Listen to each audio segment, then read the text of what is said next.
All right, let's do this thing.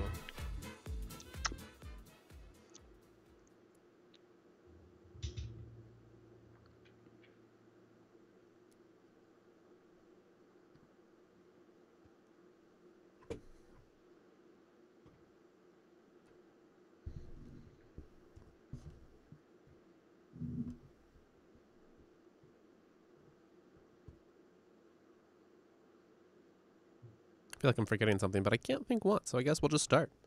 The day, the time, we got the right show note number. Yeah, 3:45, November 17th. So we're nearly 10 minutes into this call. Okay. So every 10 minutes do an ad, more or less. Yeah, yeah, something like that. I'll try to put a timer over here.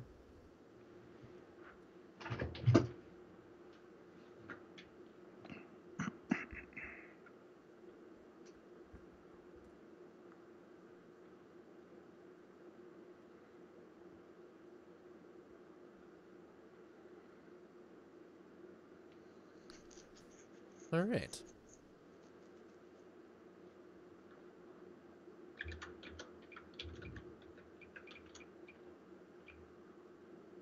Welcome to TechSnap, Jupiter Broadcasting's weekly systems, network, and administration podcast. This is episode 345 for November 17th, 2017. This episode is streamed live and is brought to you by our three most excellent sponsors, DigitalOcean, Ting, and IX Systems.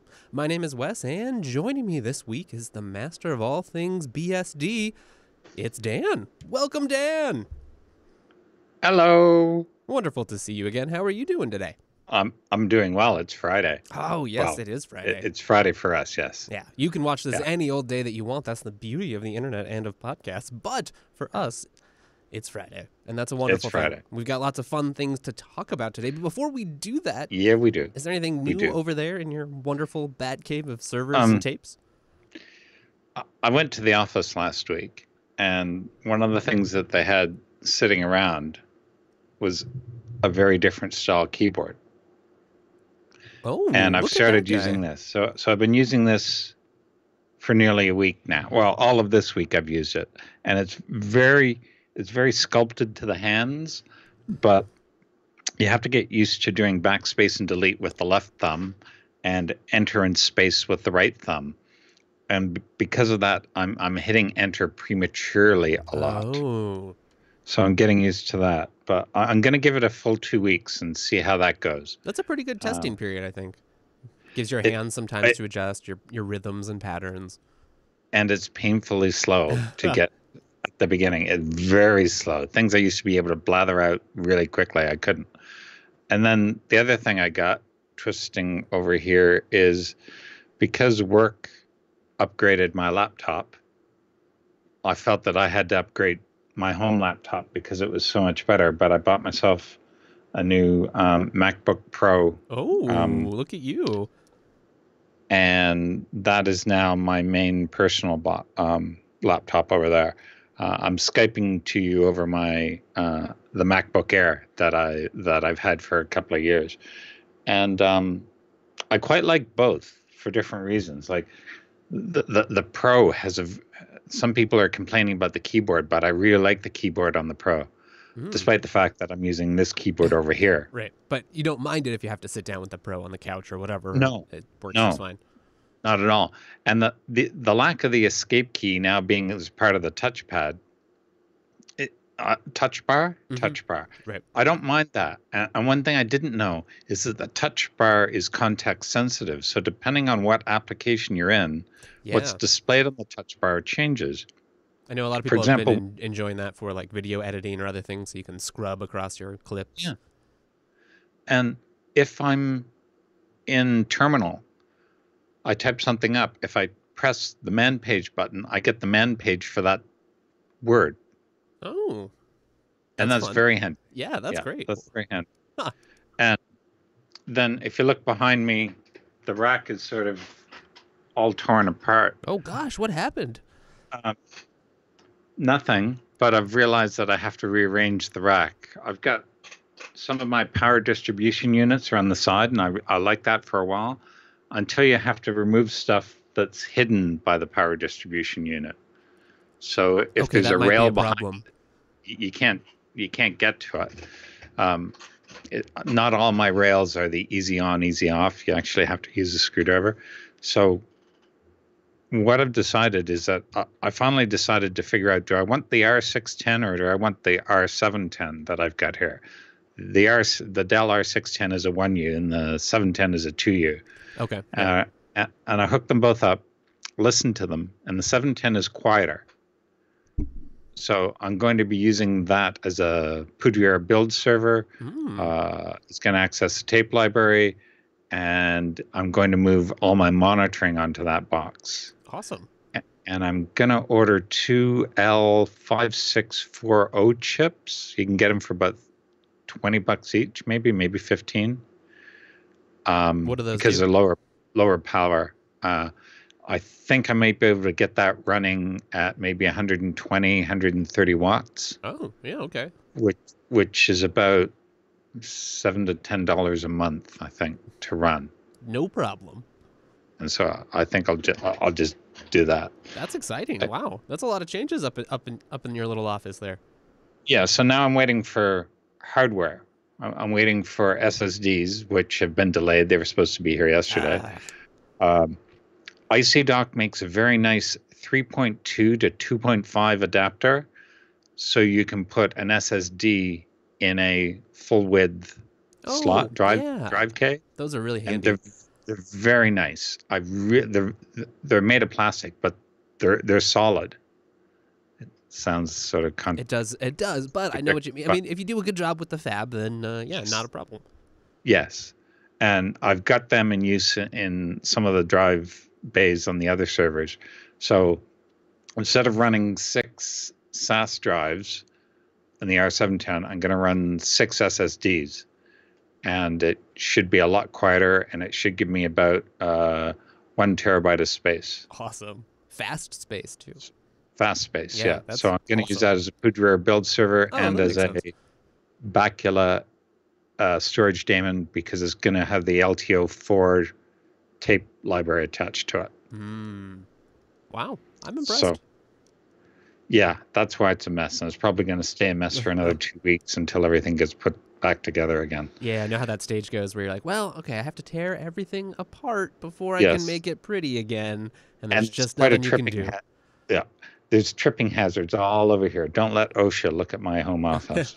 Yeah, we won't say anything. Audience, you don't say anything either, all right, please? Yeah, we've got secrets here on the TechSnap program. Very important secrets. All right, well, anything else, or should we jump into the main topic today? I think that's about it. Okay. I don't see, there's nothing else new apart from that. And that's a lot of stuff. That's Holy a crap. lot of stuff. Yes, absolutely. You've done your due diligence, sir. I've tried. And this week, we're going deep into jails and containers. That's our main point. That's right. So it seems only fair that since, jails came first historically, that maybe if you want to talk us through a little bit about, like, if people aren't familiar, maybe they've used containers, maybe they haven't used anything, maybe not even virtualization. What are jails? What's the point, and how do you interact with them? I went and found Paul Henning Kamp's original blog post on jails. Oh, great. And he is best known for bringing jails to FreeBSD. Now, some people may think of jails as virtualization, but it's not really virtualization when you think of virtualized environments. And Paul talks about virtualization is nothing new. And depending on how you define virtualization, one can point to the earliest of time-sharing systems as the origin of virtualization. And it was the IBM 360, which is, I don't know when he wrote this, but he's saying that was been around for at least 50 years. And I remember playing with an IBM 360 when I was a teenager. So they weren't the latest and greatest machines, but at the heart of jails is an operation called chroot, which is change root. And that was invented at CSRG, UC Berkeley. And it was created by Bill Joy as a quick hack to do release engineering work on the BSD operating system without needing a dedicated computer just for that one task. And really all it does is it makes the implicit anchor point of the root directory an explicit anchor point which can be changed on a per process basis. So the root directory is not the same for every process. You can change the root directory of any process. And people may be familiar with this for FTPD, because you used to let people FTP to something, but the root directory of that object was not the root directory of the server, but the root directory of what you rooted FTPD to be. And I also use that. Yeah. And I also use that feature on rsync. When I'm rsyncing stuff from a remote system to a local system, there's an SSH connection, which is by passphraseless SSH key. Mm-hmm. And in order to tightly restrict that, I use the tool rsync, which does a chroot. Yeah, it's very nice. You put it in your authorized keys file as a command, and it'll do a chroot to whatever directory you supply. And then that's the only thing that you can rsync from. It can also set your rsync to be read-only, so that you can only download stuff. You can't upload stuff. And I use that for backing up databases over rsync, and I use it for copying configuration files and stuff like that. But it's all based around chroot. Now, there are ways for a process to escape chroot, in particular the ... entries, but this was not exactly a secret back then.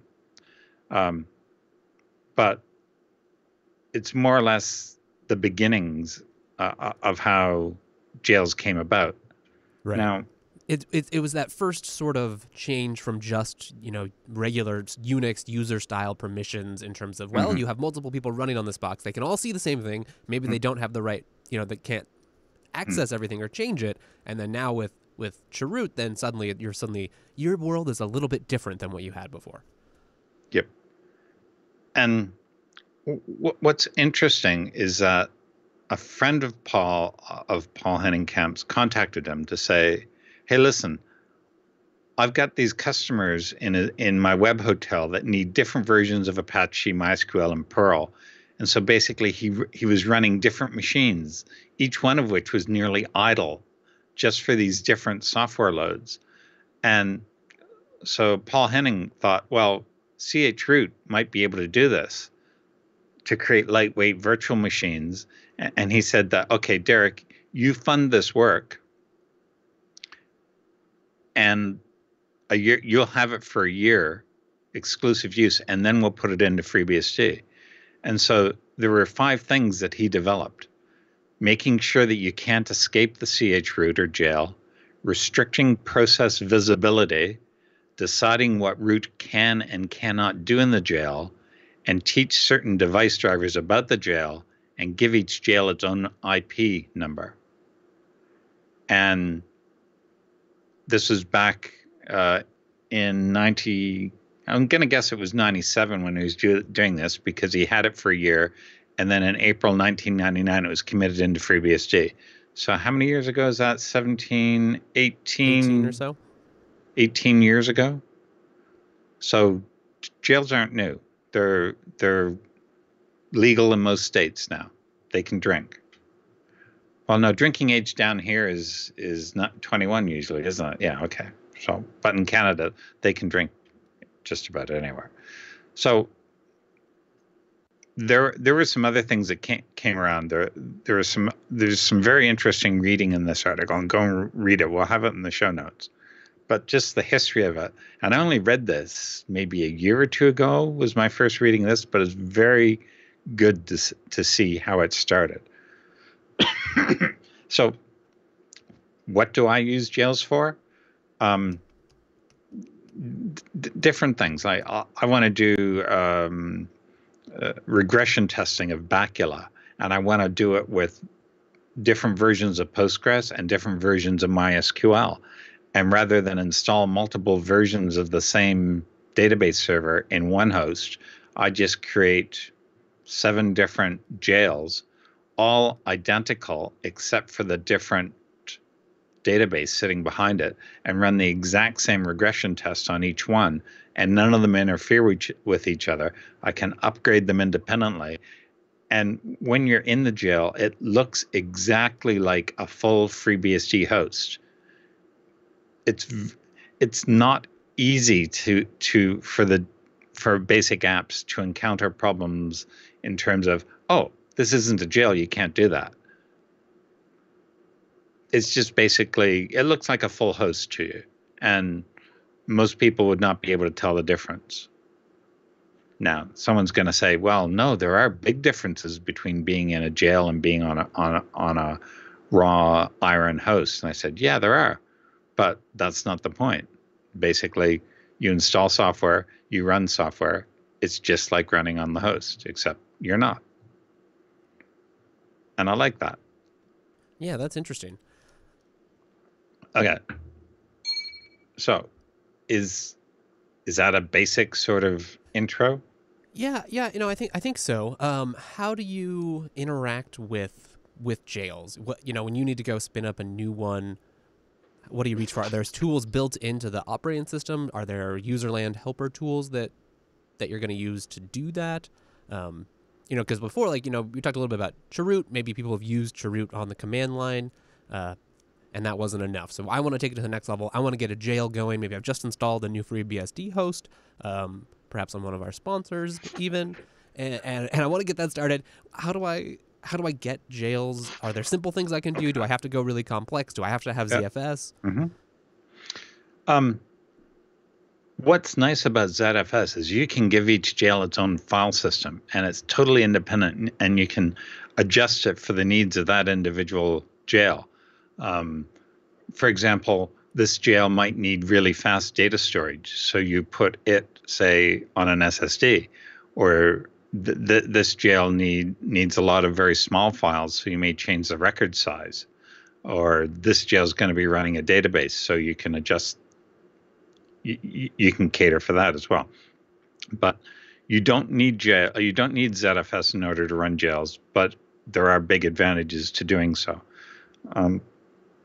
There is a jail command built in to FreeBSD, and basically what you do is you install FreeBSD into a directory within the host, and then say jail, run from that. In fact, I've known a coworker to install Linux into a FreeBSD host and then jail that. And the reason he was doing that was because he was doing he was building a driver for something that didn't exist for an older version of Linux that someone needed. And every time he did the make install, it would overwrite the OS that was installed. And all he had to do was do a ZFS rollback, get back to where he was, make changes to tweak the install, and repeat that process until he built the driver. Oh, okay. Yeah, that's pretty handy. That way you don't have to deal with backing out all these changes or deal all that local state. You're just like, now I have a snapshot, no problem. Rollback. Woo! That's awesome. Gone. Everything's forgiven. Copy on write. Isn't it great? It's very nice. So basically, there is a built-in jail command, which a lot of people use. I know the FreeBSD infrastructure is heavily jailed, and they all just use the jail command. Okay. When you're installing FreeBSD, you can say install to that directory over there. Just install it there. Thank you. Goodbye. And then you run the jail from there. There are probably 2 main competitors or userland tools to manipulate jails. I've long used EasyJail. Okay. It has the concept of using a lot of shared base directories. Like instead of user bin and user sbin or bin and sbin being copied to each jail, it shares them. So you have a base jail and then it does symlinks to that jail.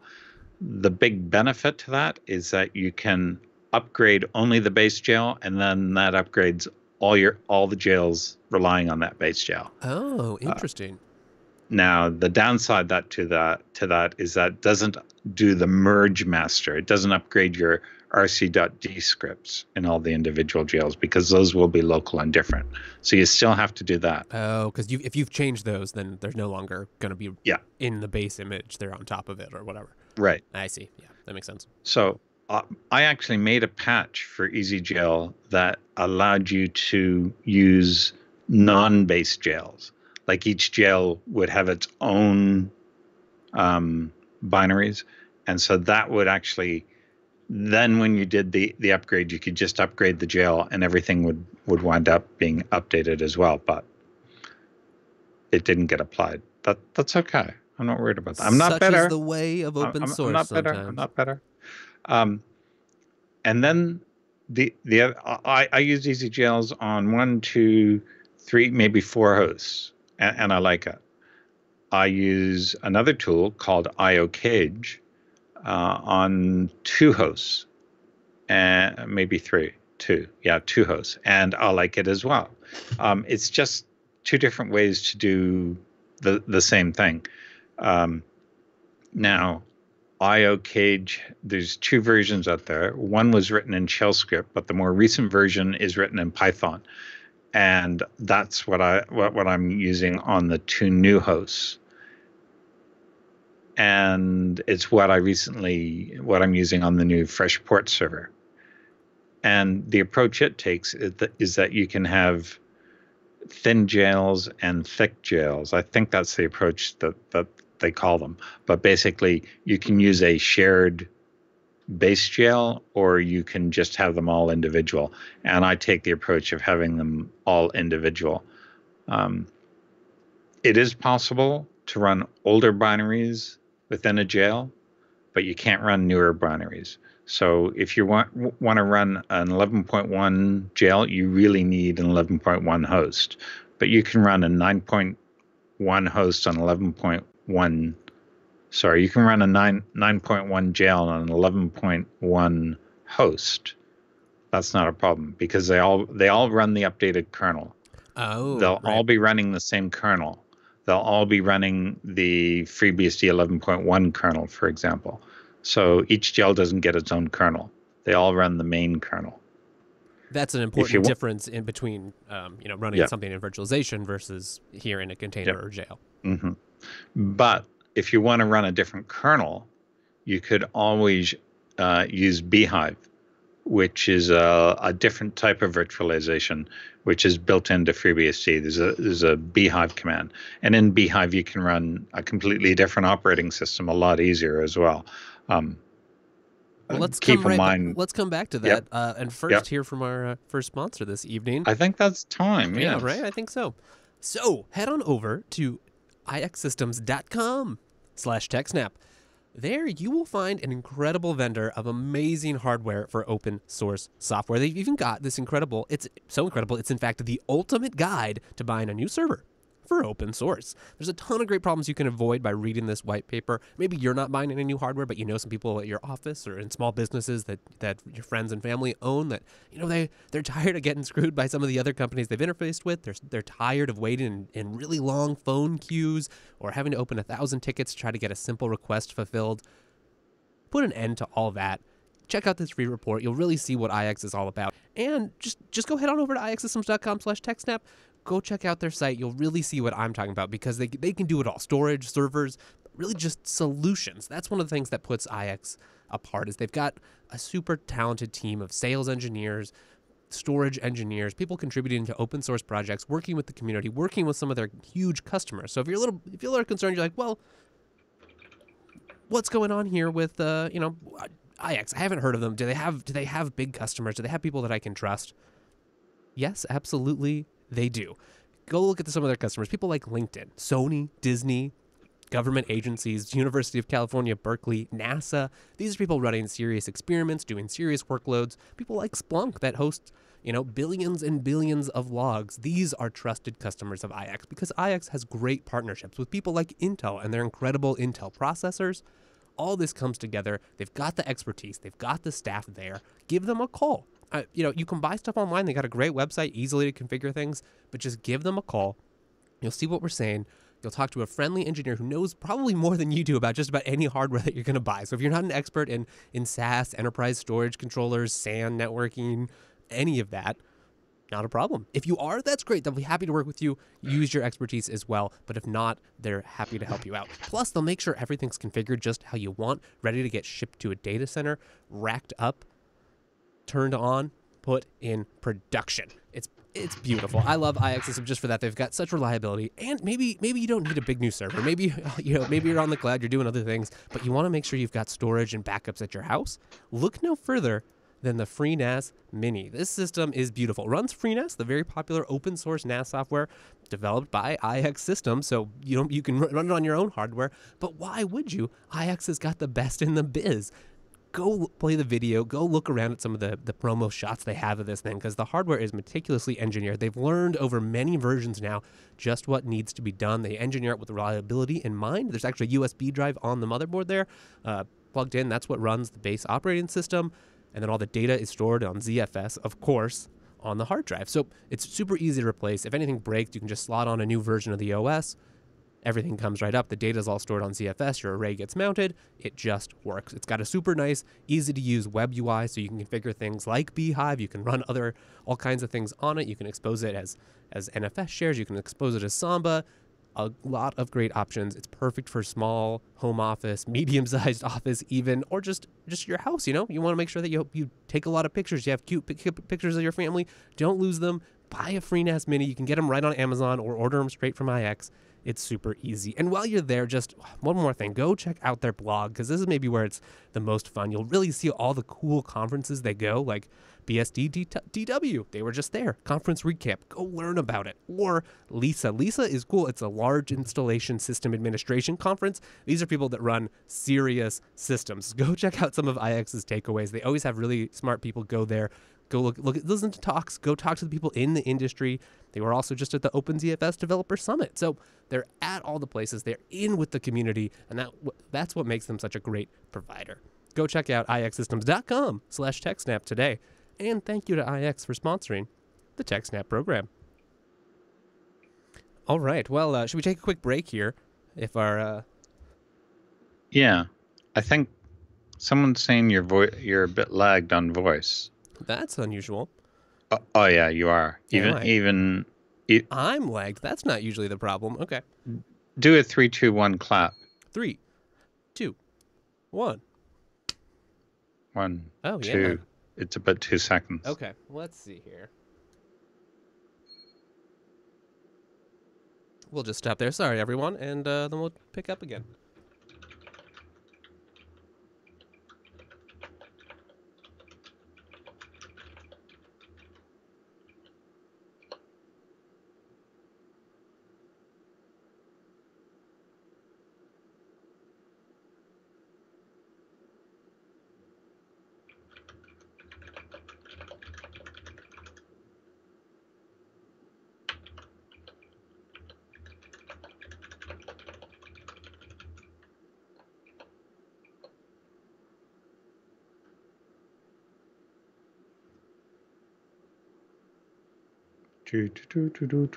Weird.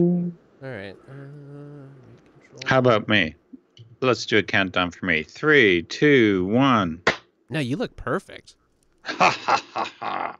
All right, one sec. Let me go see about this. I'll be right back and Okay. All right. get going again. Sorry about that.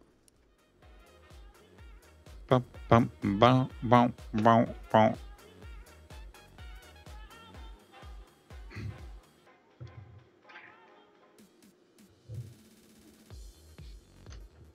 All right, I'm going to bounce the stream here, everyone, so sorry about that. We'll be right back.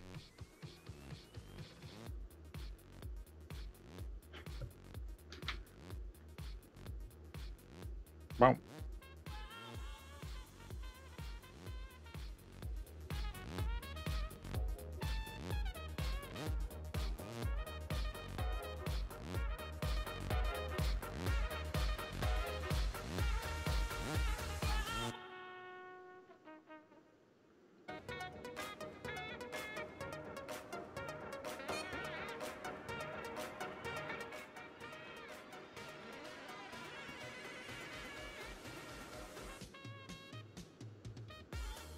Okay, let's see. Shall we try another one? Yes. Let's see. 3, 2, 1. That's not bad. It's about a quarter second, I think. Okay. It looks better on my monitor. I didn't notice that. 3, 2, 1. Yeah, okay. Well, I think that's good enough, darn it. Thanks for letting us know there, kind audience.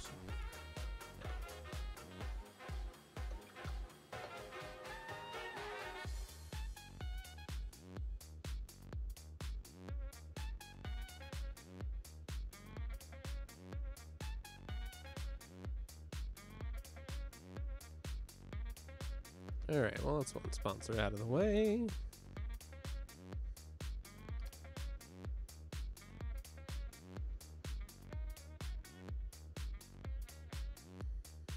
All right, what do we want to do after we can just have Rikai cut it after the recording, but what do we want to do?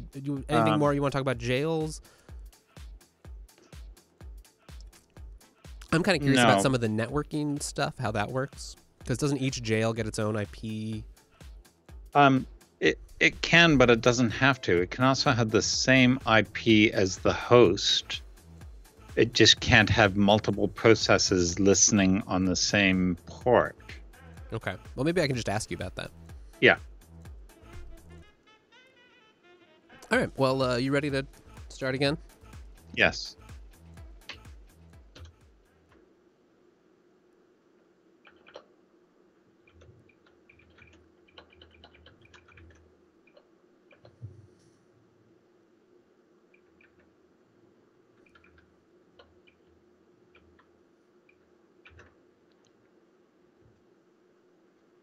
All right. Well, we're talking jails, zones, containers, all things containerization, really. Dan, you've given us a pretty good roundup so far of, the basic parts of what are jails, why would you use them, in what circumstances are they helpful. I've played a little bit with jails. I'm a little curious, though, not an expert on FreeBSD. I have a couple boxes. I use them regularly, but I haven't done this as advanced things as I've done on some Linux systems.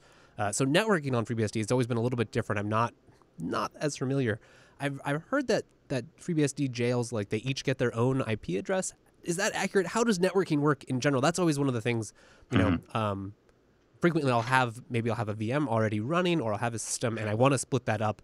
And sure, it's great to have multiple workloads, but I end up needing to have network connectivity at some point. So what do I do? Yeah. All right.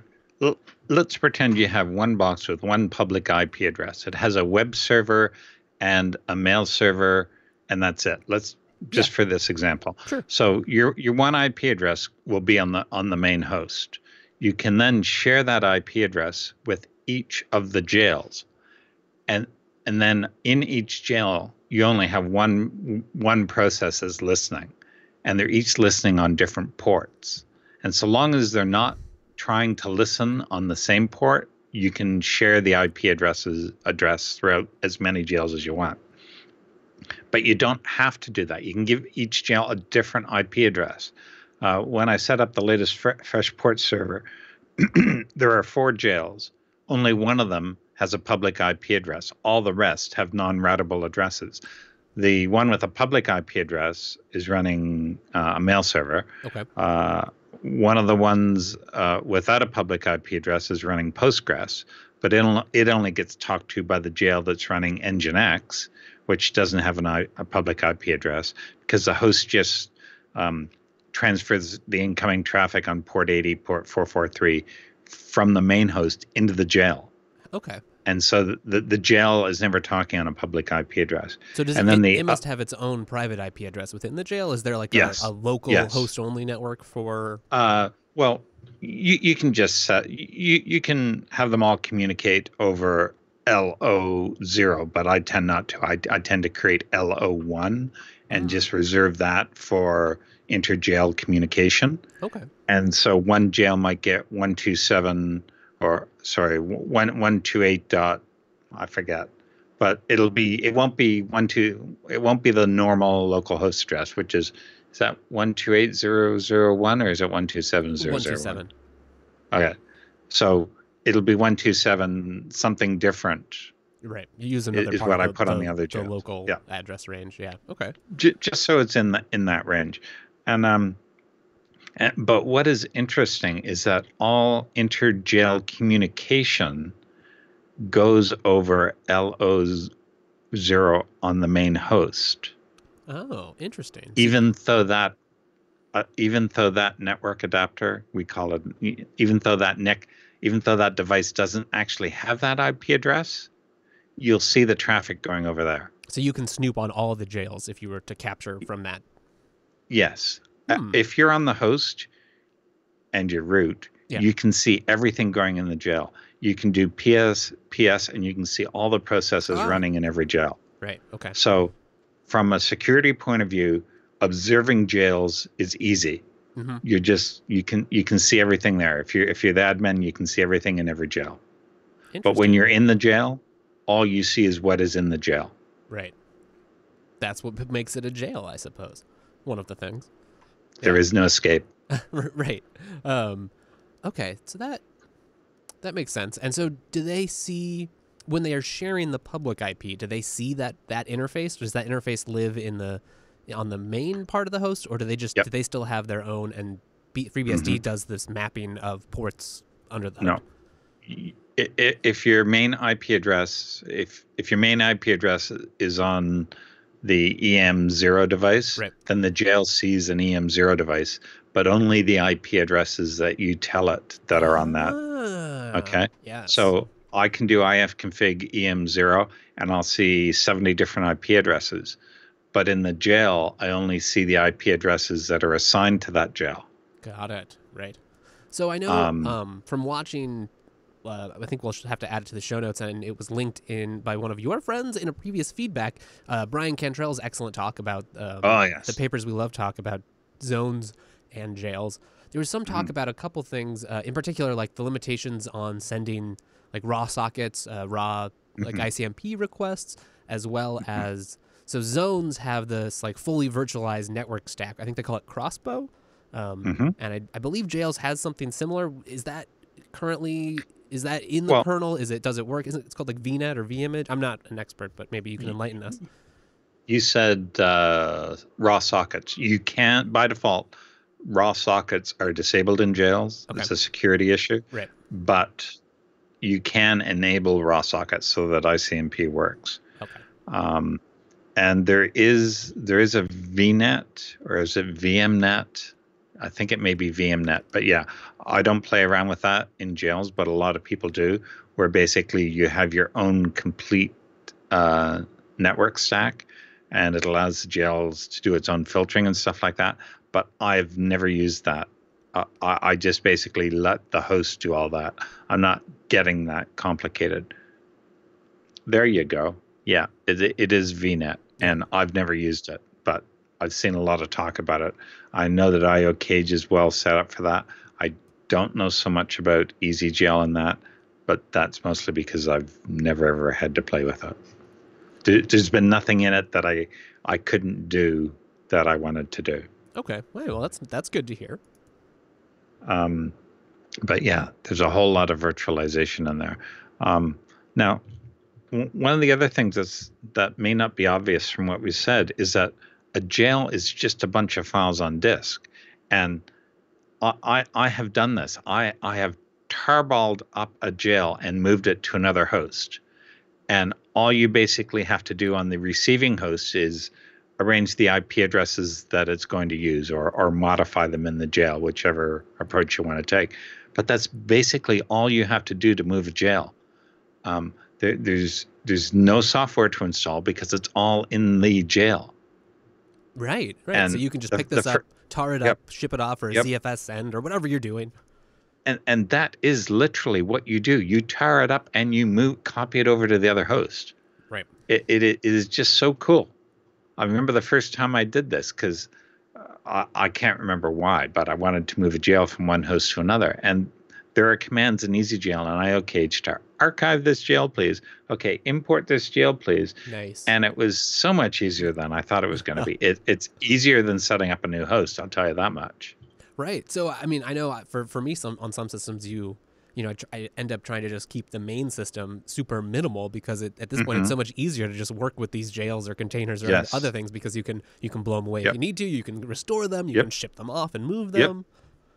So you kind of just have this main host that's just for orchestrating all the containers that you're going to run. Everyone who's been playing around on computers will know the feeling of having installed something on their host just to play with it and see if they like it, and then say, nah, delete it. But then there's all these dependencies that were installed with it, and you're not really sure if they're used. Yeah, you're not really sure if they're being used, and you're afraid to delete them because what's going to break?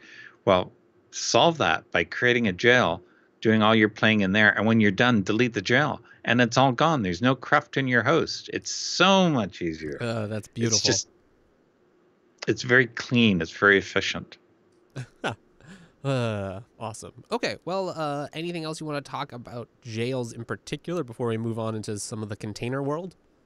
There's so much that you can talk about that. I don't want to go too detailed into it. We're just trying to give everyone an overview of jails and containers. Yeah. But there's so many little tricks and things that you can do that are just make systems administration so much easier that we won't go into them unless people start giving us feedback and say, hey, listen, can you go and talk about this or that? Yes. Then we'll go into that, but exactly. Not yet. So yeah, tell me about containers. Why do containers exist? Well, all right, why not use jails? Well, you certainly could use jails. I thought we'd maybe start with a little history. Containers are somewhat of a messy subject on Linux, and we'll get to that. But first, I thought maybe we could just review. Here's a good article over at Container Minds Medium talking about container history. So as we mentioned at the top, started off with chroot, back in 1979 or so. It was added to BSD in 1982.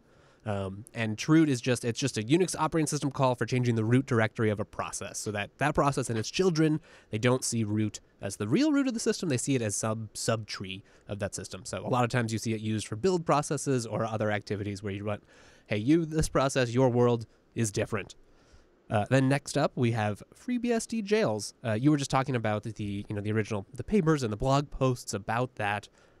You've just done a great job of describing what are jails, but it's another operating system calls, etc. And but this one designed with security in mind. Yeah, I want to take issue with what he has there. He says it is introduced by Derek T. Woolworth at our R&D associate. Well, Derek did commission the work done by Paul Henning Kemp. Oh yeah, there we go. Good correction. Derek didn't do the work.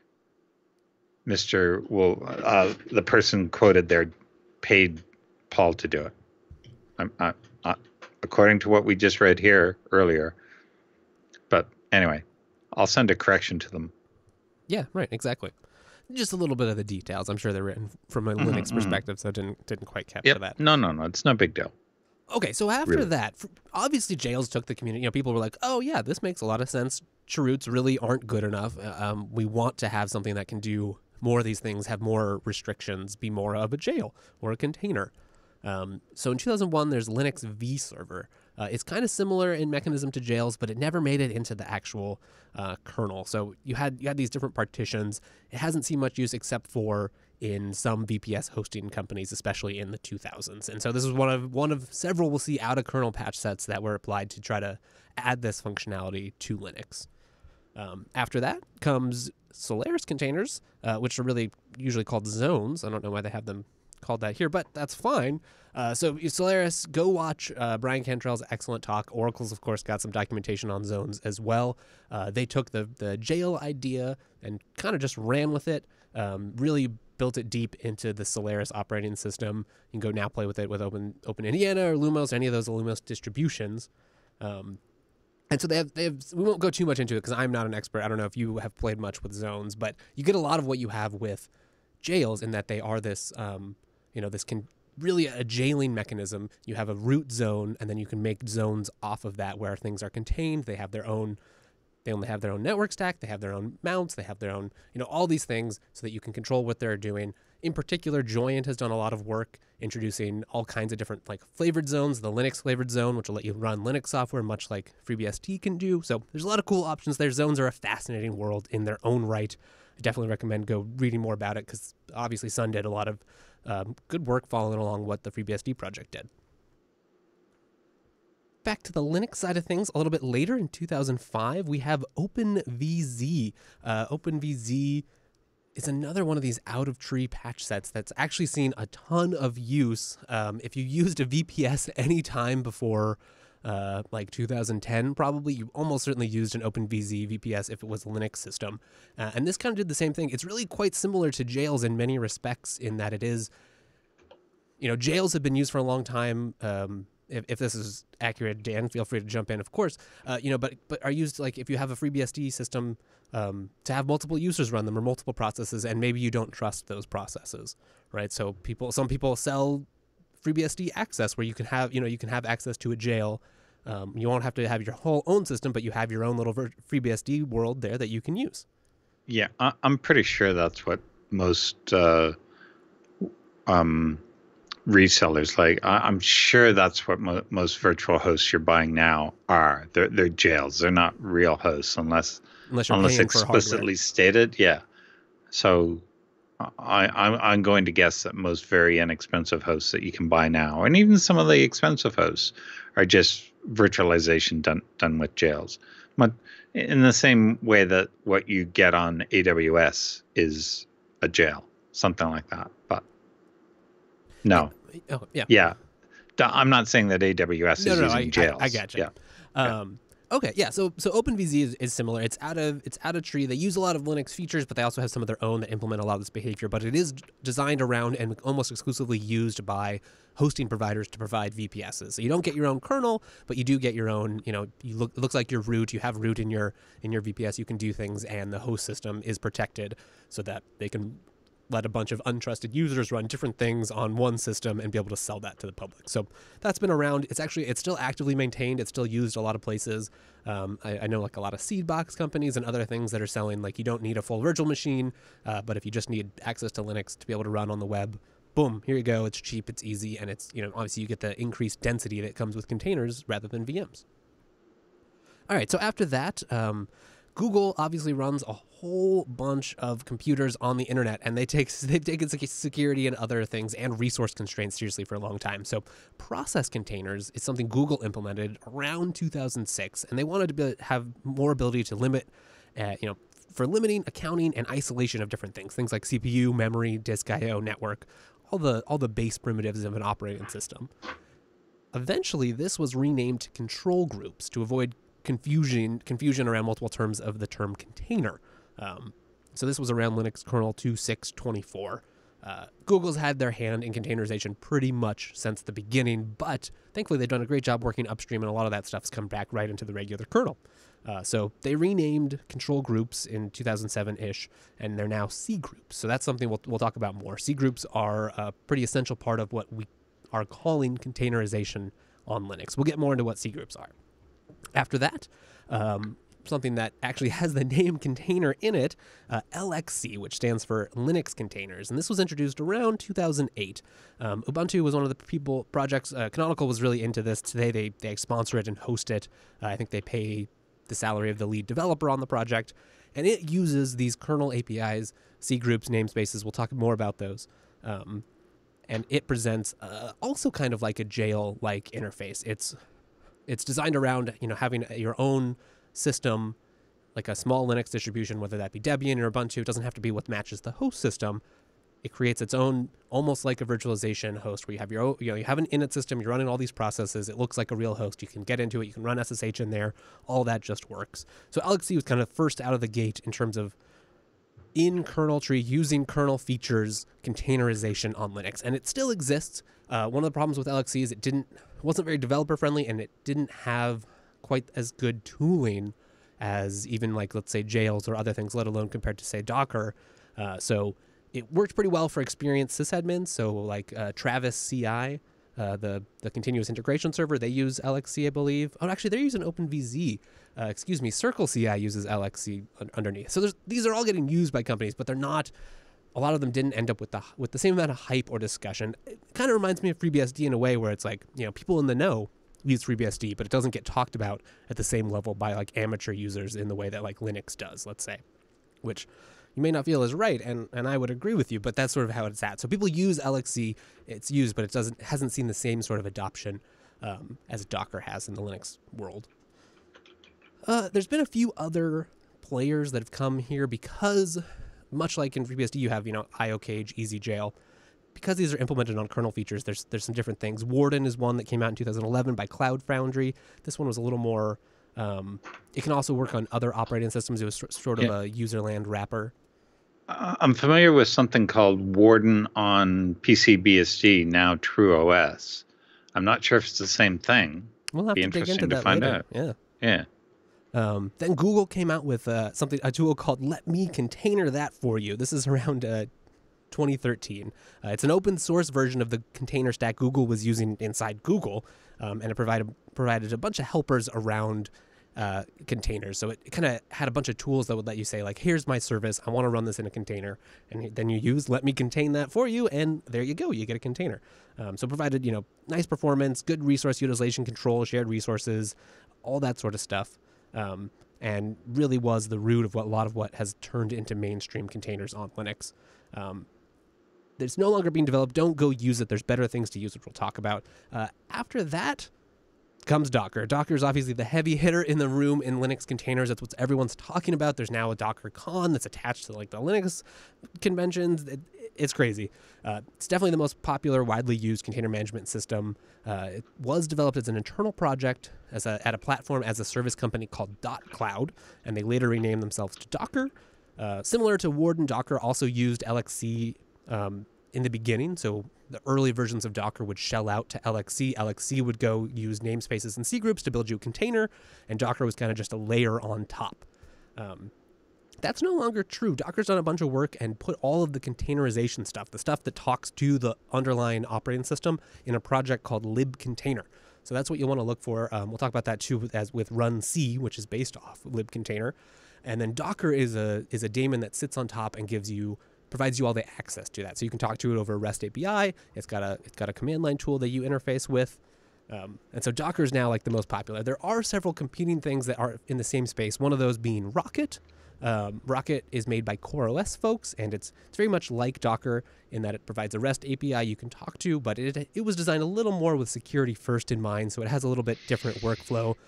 It also hasn't seen the same kind of adoption as Docker, but thankfully there's been a lot of good upstream work to sort of combine things so that, with the Open Container Initiative, those sorts of organizations, that a lot of times you can run the same software, be it in Docker or in Rocket, and at the end of the day, that's pretty much just a root file system image. So that's how we get to where we are today. Docker's seen a whole bunch of more changes, including things like being renamed to Moby, trying to restructure some of their organization. There's also now containers on Windows that Docker can play with. So there's all kinds of stuff. It's kind of a mess, and it can be pretty confusing. You're like, well, what am I actually trying to use here? What are containers? There's a lot of names on the top, things like Docker, runc, LXC. Mm-hmm. It's pretty confusing. Here's a link we've talked about before, and I think it kind of explains it pretty well. And this is over at Jessie Frizzell's blog. She does a lot of awesome work in this space, setting the record straight. Containers, zones, jails, VMs, what's going on here? I think she gets it right. This whole thing is a great article. It explains things very nicely. Right out the bat, the design of Solaris zones, BSD jails, VMs, and containers are all very different. And it's important to recognize that because they may look the same on the surface and for a lot of workflows, but they have been designed very differently. So it's pretty clear from the Solaris design spec and the BSD jails handbook that these are real things. They're first-class primitives in the operating system. You won't find the word container in the Linux kernel source. Well, you will, but it's not the containers that you're thinking of, right? So it just doesn't work out that way. Instead, in the Linux side of things, they're built off a couple primitives, the first of which is called C groups, also known as control groups. So we talked about this a little bit. The other one is namespaces. Now, what are these things? Yeah, of course, you can find some good information all over the internet, but probably the best resources is to just go check out some of the documentation in the kernel, or you can go over to LWN, which always has good stuff. So a namespace, we'll start with namespaces. A namespace wraps a global system resource in an abstraction that makes it appear to the processes within the namespace that they have their own isolated instance of the global resource. Changes to the global resource are visible to other processes that are members of the namespace, but are invisible to the other processes. one use of namespaces is to implement containers. So there's a couple here. They list some of the different namespaces that exist. You've got cgroup namespace, IPC namespace, network namespace. That one's super important. The mount namespace, PID namespace, user namespace, and the UTS namespace. And these are a lot of what you were talking about, right? So like in jails, if I'm in a jail, I can't see the processes in a different jail. You can see it from the root run, but you keep right. And so namespaces are what achieve that effect. In particular, the PID namespace on Linux, that's what gives you separate PIDs, right? So if you're in a jail or if you're in a container over here, you have a PID 1, that's your init system maybe, or whatever process is being containerized. You can't see any processes that are in the main namespace. You can't see any in a different namespace. So each process on Linux is in one of these, or it's in all the namespaces, but then you can have multiple versions of those, right? So I'm in this, if I'm process A, I'm in one version of a cgroup namespace, I'm in one version of a mount namespace, and that's how you can kind of tune those things. So when you go to make a new process, usually with like, let's say the clone system call, then you specify more things like, hey, I want this process to have a new namespace. One in particular for me, network namespaces are super useful because this is the like network part of Linux containers, much like Crossbow in zones, where you get a new, basically like your new network stack. So you have your own routing table, you have your own IP tables rules. My router at home is actually just a container running on one of my servers. And so I'm able to make a new network namespace. Mm-hmm. Then I can move my actual physical NIC into that namespace. And then network namespaces rely on what's known as a virtual Ethernet pair. And it's just like a dumb pipe where you put in a packet on one side of it and the packet comes out on the other side. And you use that to sort of tie namespaces together. So then I make one of these pairs, I put one end of the pair in my router namespace, and I put one in my main host namespace, and then I'm able to do networking just like you want, right? You can set up IP tables rules, you can set up firewalls, you can set up routing between them. It's useful to actually contain things and for real purposes, and it's also super useful for simulation. You can spin up a whole bunch of network namespaces, route between them, simulate topologies, do like tests of, maybe you're trying to simulate distributed systems. It's super useful for all of that. It also makes it really handy. Like, let's say you want some programs to always use a VPN and you don't want them to be able to connect to the internet if that VPN connection goes down. Start up your VPN, move the VPN interface into a network namespace, run all your processes in that network namespace. Problem solved. So they're super handy that way. There's a couple others that are important. Mount namespaces are basically the better version of chroot in the namespace world, where that just lets you have your own mounts that other namespaces can't see. And then maybe the most controversial of these is the user namespace. That one's taken the longest to develop. We've talked about it a few times on this show because there's been some security vulnerabilities in it as they've gotten that kind of all ironed out. These days, it's actually doing really well. It's used in a lot of places. Docker's finally upstreamed it, gotten it into main Docker. It's used in a lot of other tools, and most kernels, not all of them, but most distribution kernels now have user namespaces enabled. For a long time, they weren't enabled by default, so you had to kind of, if you wanted them, you either compile them or using a distribution that did use them.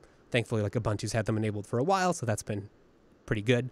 The user namespace make sure that you have your own set of UIDs in your container. So that root in a container is not root on the host. And it does that by kind of allocating some UID ranges from the main one and then doing a mapping so that, sure, you're UID 1 in the container, but really you're like 10,001 on the host system. And so even if you break out of the container because that your real UID isn't root in the main namespace, you still don't have root privileges. So it's an additional security exercise that makes it so that root is constrained.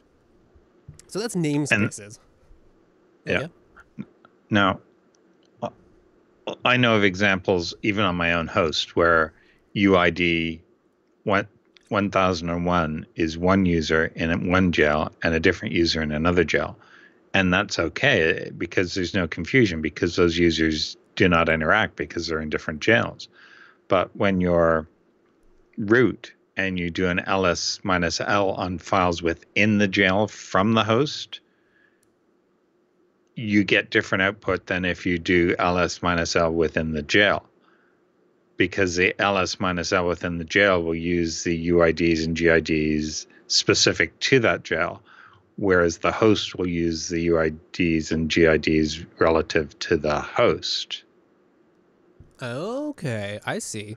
Okay. Mm-hmm. So I can see that files within the jail that are normally mine actually belong to another user if I look at it from the host, That makes sense. because that UID in the host is another user. Right. Now, people may say, but that lets a user in the host modify what's in the jail. Well, yeah, that's often by design.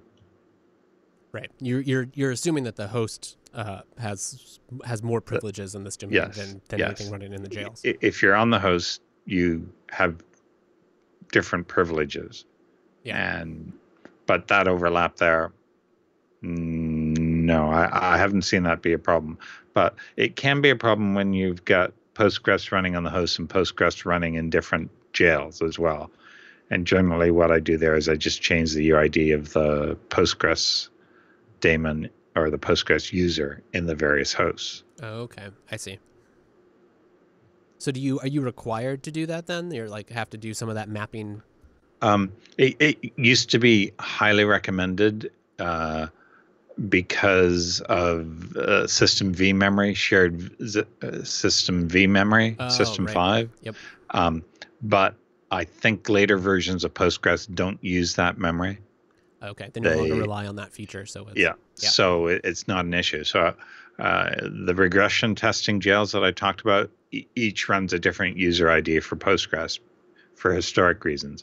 But I think when I go to install Postgres 10 in a new jail, I don't think I have to worry about it quite so much. That makes sense. All right, well, let's go talk about C groups, but first, let's talk about our next sponsor. That's our friends over at Ting. Head on over to techsnap.ting.com. You'll find a smarter way to do mobile. Now, I mean, like, what makes it smarter? Well, let's say you're really enjoying this discussion. You want to go call up your friend, and you really want to just have a big, long chat about containers. And you're like, man, I've been reading all about containers, listening about containers. I'm super excited. Let's talk about it. You're going to need a phone for that, right? You're going to need a phone, but you don't want to get trapped by these big phone companies that want to make you sign up for a 2-year contract. Maybe you don't usually use a phone. You just want it for a couple times a month. Ting is perfect for that. Why? Head on over to their rates page, and it pretty much just explains itself. But don't worry, I'll still explain it to you. The deal is this. You only pay for what you use. So lines start at just $6 a month. You have 2 lines, that's 12. You have 3, that's 18. You're already paying like nothing, right? So $6 a month, that's 1 hamburger, and you get access to a phone. It's great, it's easy, and it's simple. It's especially great if you're a small business. Maybe you just want to get a phone for some family members. They don't use it much, but you want to make sure that if you want to call them, they have that. Or for a nanny for your child, an employee of yours. Ting makes it super simple. There's no like additional fees or anything like that. If they don't use it, it's just $6 a month. Then you pay for what you use in minutes, messages, and megabytes. So if you don't use any minutes, why, that's $0. Maybe you use a bit, grandma calls every now and then, $3 a month. Text messages, I hope you don't have to use these because they're archaic and there's better ways to do. But if you do, still pretty cheap. Maybe a couple people send you texts, $100 or 100 texts, $3. It all explains it there. You just kind of fall into whichever bucket you hit, add those up. That's the cost. That's what you pay. There's a couple taxes and fees. Ting can't do anything about that. That'll depend on your local area. But other than that, it's just what you see right here on the page. So finally, I'm going to choose some megabytes. And thankfully, I don't have to use too many, right? Because Wi-Fi is everywhere. Ting is great if you are Wi-Fi savvy.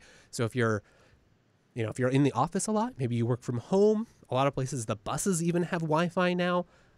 If that's your life, then Ting is perfect, because if you can do Wi-Fi calling, if you can do, maybe you don't use a messaging platform that uses data and not SMS, perfect. You will use hardly a thing. And even if you do, what's great about Ting is it's just data. There's no overage charges. There's no like contract where you say like, well, I'm going to pay you always for this much data, even if I don't use it or even if I use more. It's silly. Ting, it's just pay for what you use. And at the end of all of that, what makes that great is like, yeah, okay, pay for what you use. That makes sense. That's probably how it should have always been, Wes. I get that. It's also pretty darn cheap, right? So here we go. We've got a phone, we've got minutes, we've got messages, and we've got data. Let's say you're using a gig of data, which like I hardly ever go over that. Your monthly bill is $28. I challenge you to go find anywhere else you can get that low and get all those same kind of services. You get pretty much everything you want, like 3-way calling, tethering, voicemail, like all the features you've come to expect from any other provider.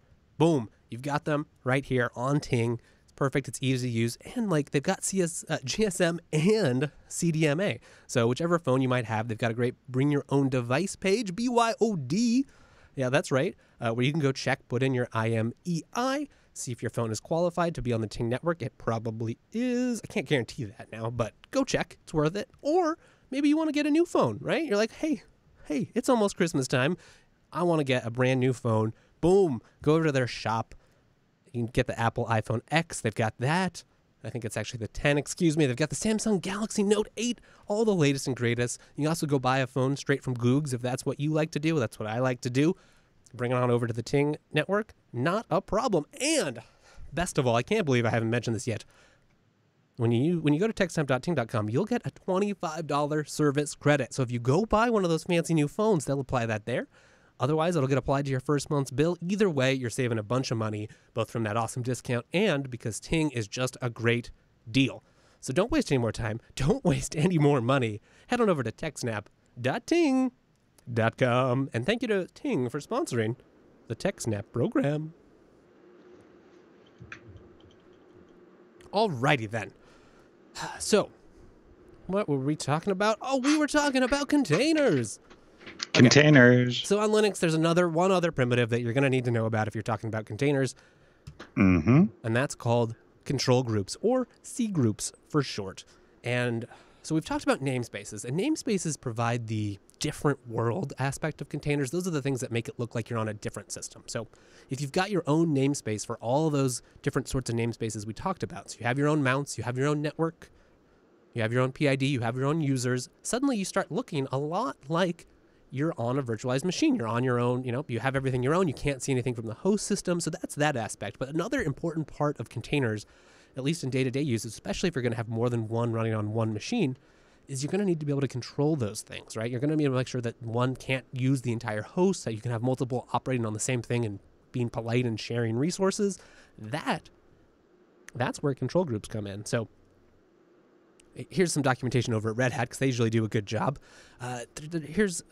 So they're talking about Red Hat Enterprise 6, but it's in all sorts of modern kernels. And this new feature, control groups, they allow you to allocate resources such as CPU time, system memory, network bandwidth, or combinations of these resources among user-defined groups of processes running on a system. You can monitor the C groups you configured. You can deny C groups access to certain resources and even reconfigure your C groups dynamically on a running system. These are all like super useful. You can go head on over to LWN as well. We'll have that in the show notes. They've got a really good deep dive into control groups, the history, what it is, how they work, all of that. But what you need to know is that much like namespaces, each process is in one of these C group hierarchies. So when you start the system, init is in the base C group for each different type of C group that you have, much like namespaces, actually kind of exactly the same. And from there, you can make new ones, place processes into them, and control them. Example of this is the memory C group. So you can make a memory C group, move a process into it, and then you can configure both soft and hard limits that will constrain the amount of memory processes in that group are allowed to use. Now that one's particularly useful because Linux has something called the out of memory killer. So if your system is under crazy memory pressure, you're out of memory, something's got to go. Linux has a kernel feature that will go try to kill a process to free up some memory.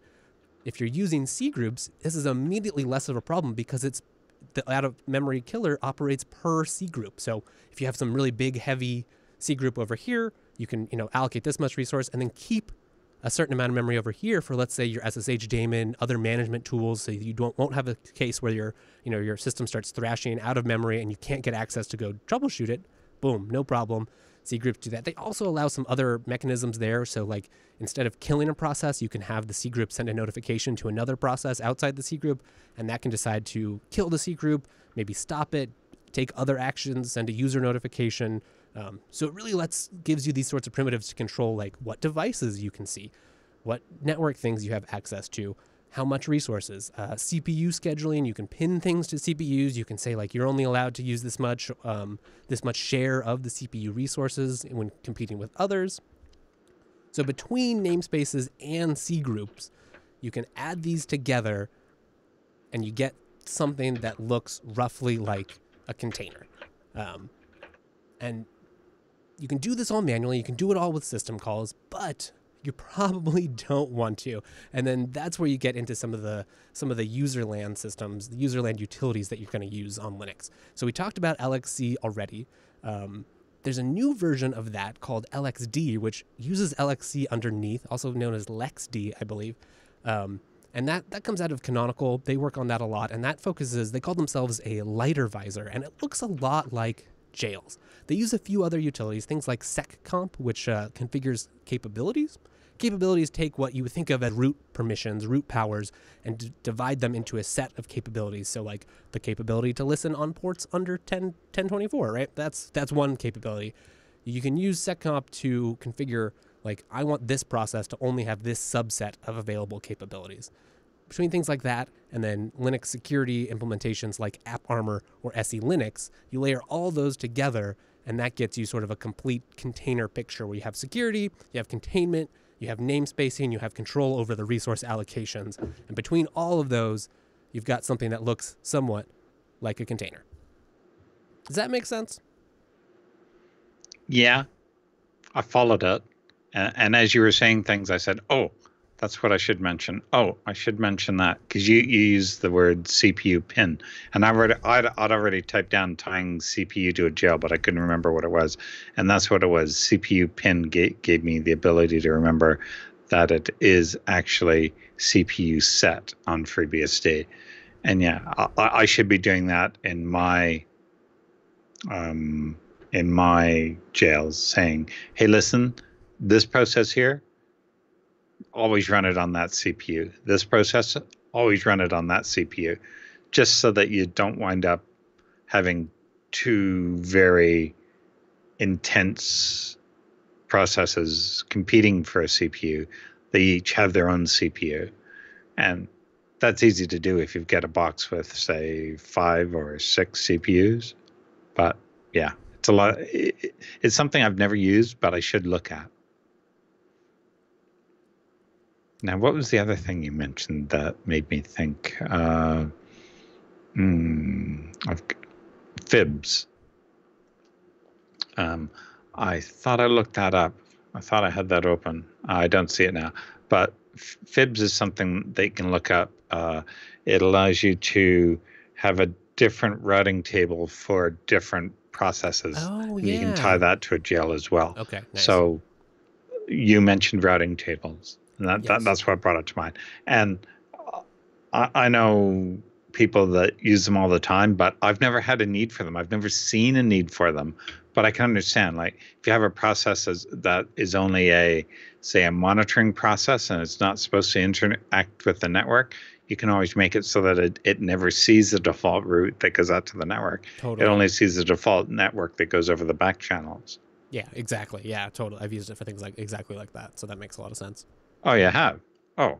Well, the Linux version, not the jail version. Yeah. No, I mean, I didn't know that you guys had the same thing. I thought it was only in ours. So. Yeah, right. So when you make a new network namespace in Linux, by default, it doesn't have access. It just all it has is a loopback address. So any process running into it, that's all it can see. You can share the main namespace with it if you want to, or you can make these veth pairs or move a different interface into that namespace. But by default, it's just isolated. Yeah, but by default in FreeBSD, a jail has nothing. Yeah, right. It has no networking, no nothing. So many a time I've gone and created a jail and say, hey, use this IP address, but that IP address doesn't exist in the host. Then you get into the jail and you say, what? There's nothing here. What's going on? And people may ask, well, how do you get into the jail if you have nothing going on? If you have no network, how have you gotten into the jail? And you get into the jail by, what I do is easy jail admin console jail name. And that just is a fancy way of doing a CH root. And so you're in the jail without having come in over TCP/IP. You've just CH rooted into it. And you can try this at home. You can set up a directory and do a CH root as root into that directory as a non-privileged and become a non-privileged user at the same time. And you have nothing. You can't do LS. You can't do anything because you've CH rooted yourself away. And I use this for fresh ports when it's running make on all the ports to extract information. I want to do that in isolation so as not to be affected by what's running on the host, which is really a jail, but it's on a host. So I do a chroot into there, and yeah, you have to do these symlinks from the host, which are read only, for all the commands that you would normally run, like ls, ps, whatever. They all have symlinks in there, and that's similar to doing a jail. But the first thing that the process does when FreshPorts goes to evaluate what new values are in a port, does a chroot into one of the directories it has there, and the way it gets out of it is it's just running one command. So it's chroot and a command. So if you want to do a chroot, you would do a chroot, the directory, the user, and then the command you want to run, which in your case would be /bin/sh, for example. Right. And then to exit the jail, you just do Control D. And then you're done. Yeah. But don't interpret that as saying, hey, you can break out of a jail just by doing a Control D. No, because what you've done is a chroot and you exit that, the jail terminates. That's not what happens when you do Control D when you've SSH'd into a jail, because that just kills your SSH session. Yeah, right. That makes sense. So on Linux, on the Linux side of things, you have multiple ways to kind of get to containers. You can do a lot of things by hand. Most Linux systems these days are running systemd, not all, but many of them. And systemd, part of the reason a lot of people were upset with it is that it uses a bunch of Linux-only features, things like cgroups. So when you use systemd, it already splits up a bunch of your services into cgroups, and this makes it really easy to do things like manage what resources they have.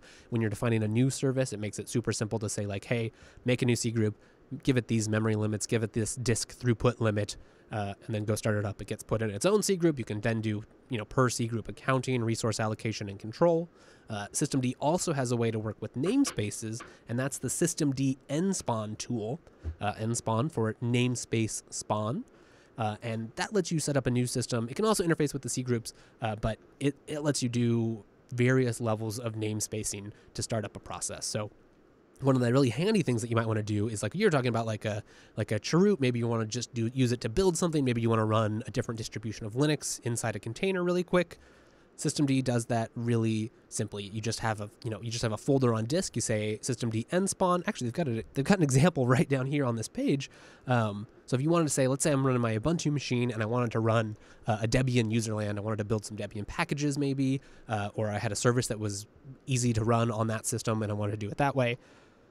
Not a problem. This is on a Fedora system as an example. So they install some tools to get Debian created. They run debootstrap, which is going to go bootstrap a very basic Debian file system, right? So that'll install all the base, basically like installing base in FreeBSD into a folder.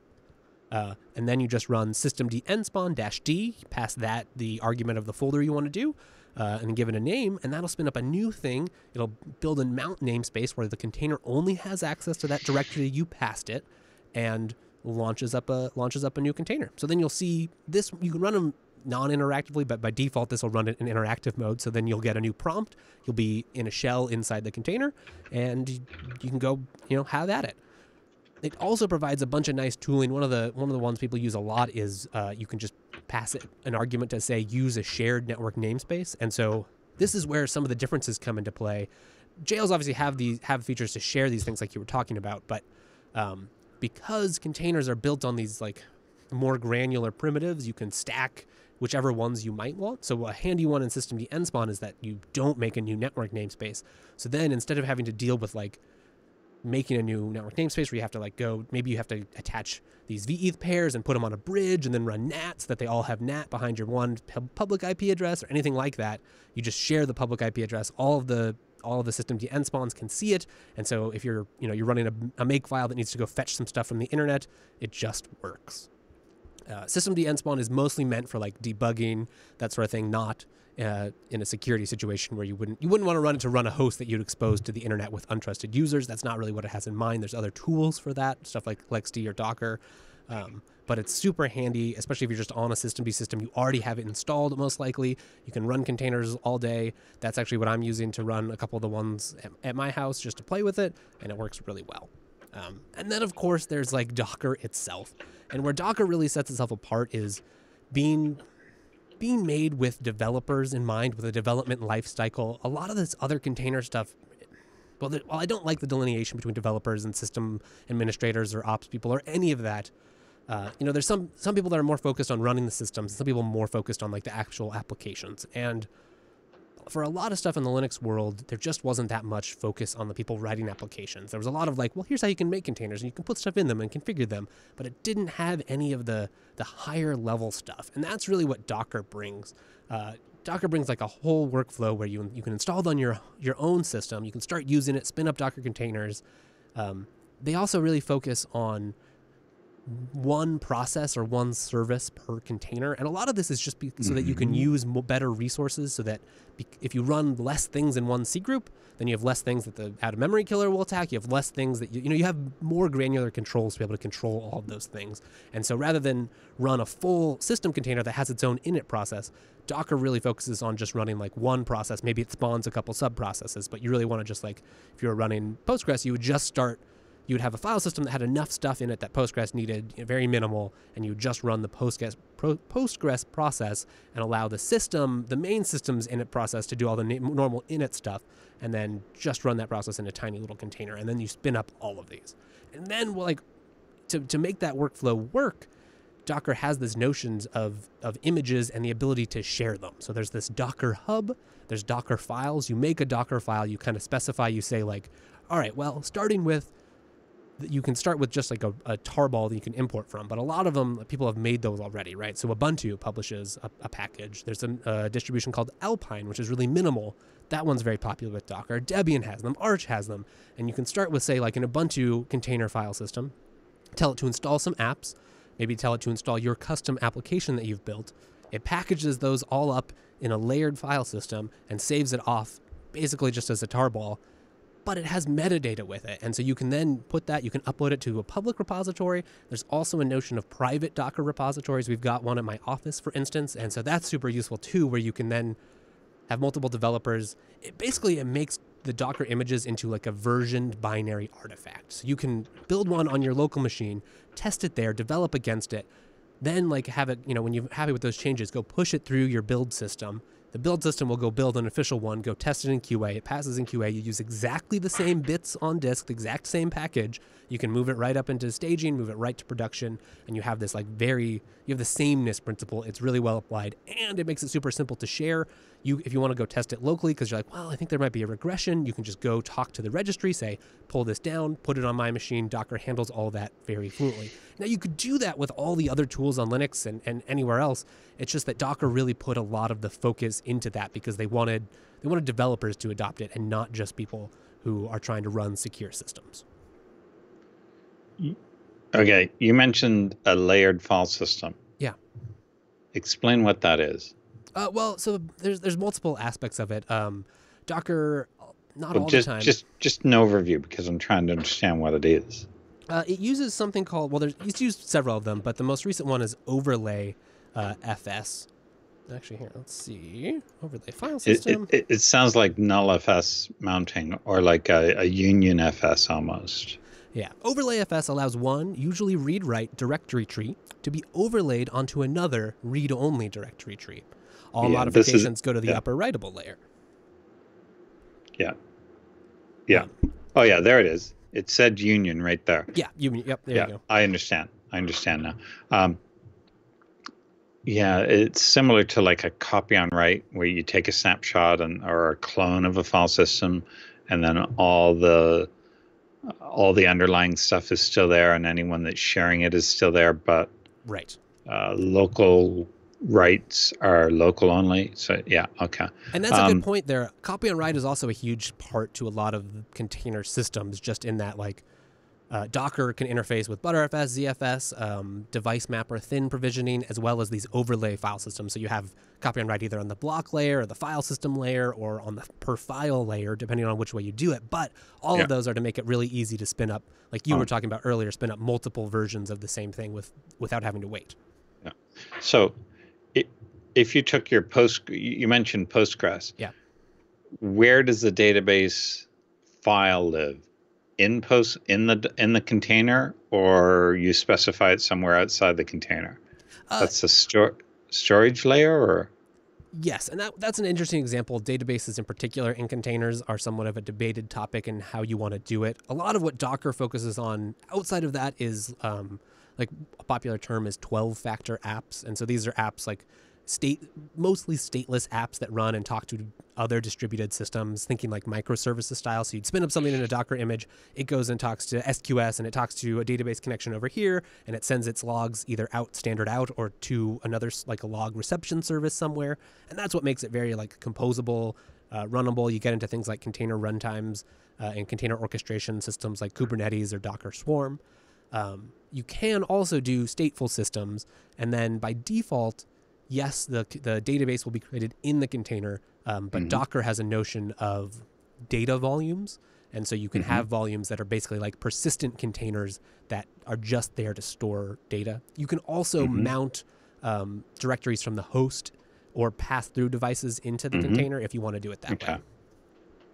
And that gets a little more nuanced, especially in the Docker world, because it really does focus on stateless apps more. No. That sounds familiar to something that I'm doing. I have a jail which has a very small file system. There's only maybe 6 or 7 files on it, but that is exported and mounted read-only into another jail because the web server uses those files when it's composing a web page or some web pages, but it's generated in the back end.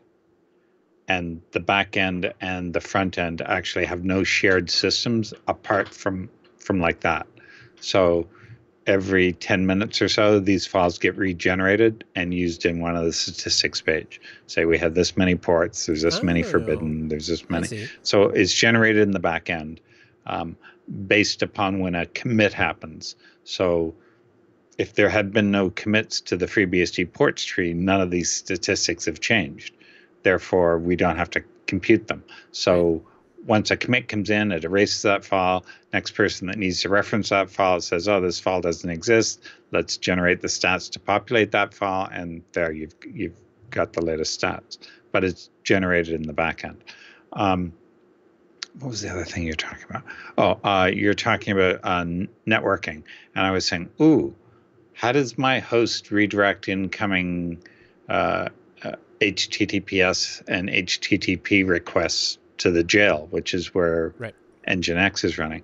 And I looked, and it's at the firewall level. The incoming request is redirected from the public INET internet NIC, from the public NIC to the IP address of the jail. And so it just goes straight into the jail, and the jail sees the request coming up, but your web browser never sees it as going to a non-readable address. Right. That all gets rewritten by the firewall. And I don't even know what IP address it is. It's all just abstracted away here in the command that I'm looking at, because it's using variables. I'm reading $ fresh ports www jail. It gets redirected to there, and that variable is defined somewhere higher up. I see. So like one difference there, like in Docker, generally there's something called Docker proxy that runs on the host, and that will then listen in the host namespace for any ports that you want, and then it handles forwarding those into the Docker networking setup. Okay.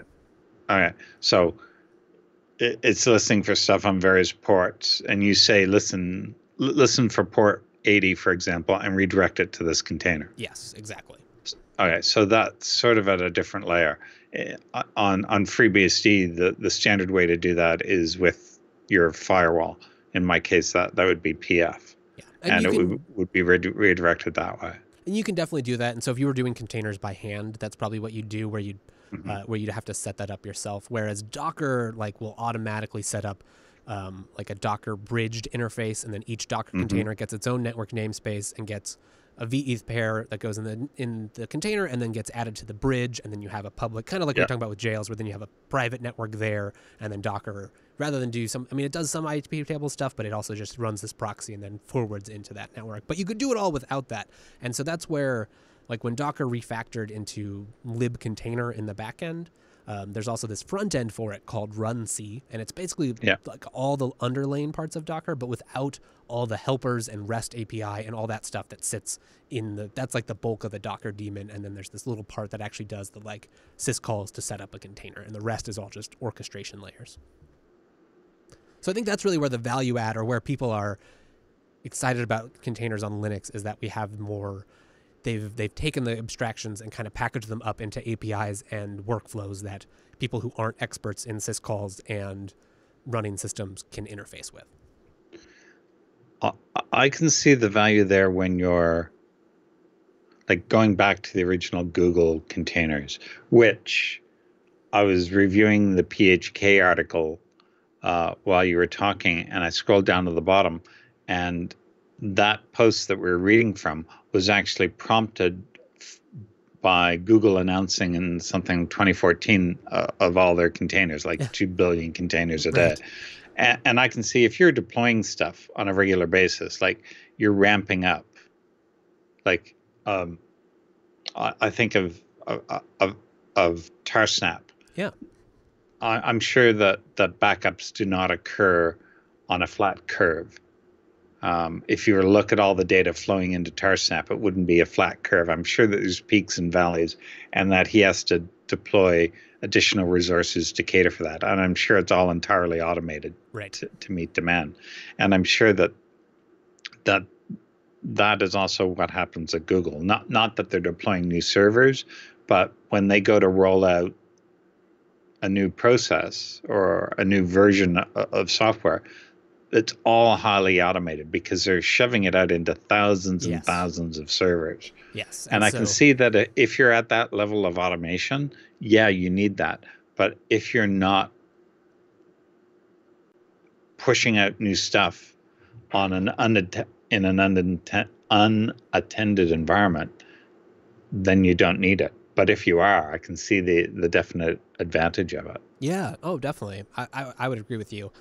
Docker in particular works really well in those like highly dynamic DevOps style automated cloud situations, where I've used things like LexD, and I think they don't really get talked about in the same way. A lot of people don't know about them, but for your kind of use cases where maybe you have a more long running system and kind of you just want like a lightweight VM.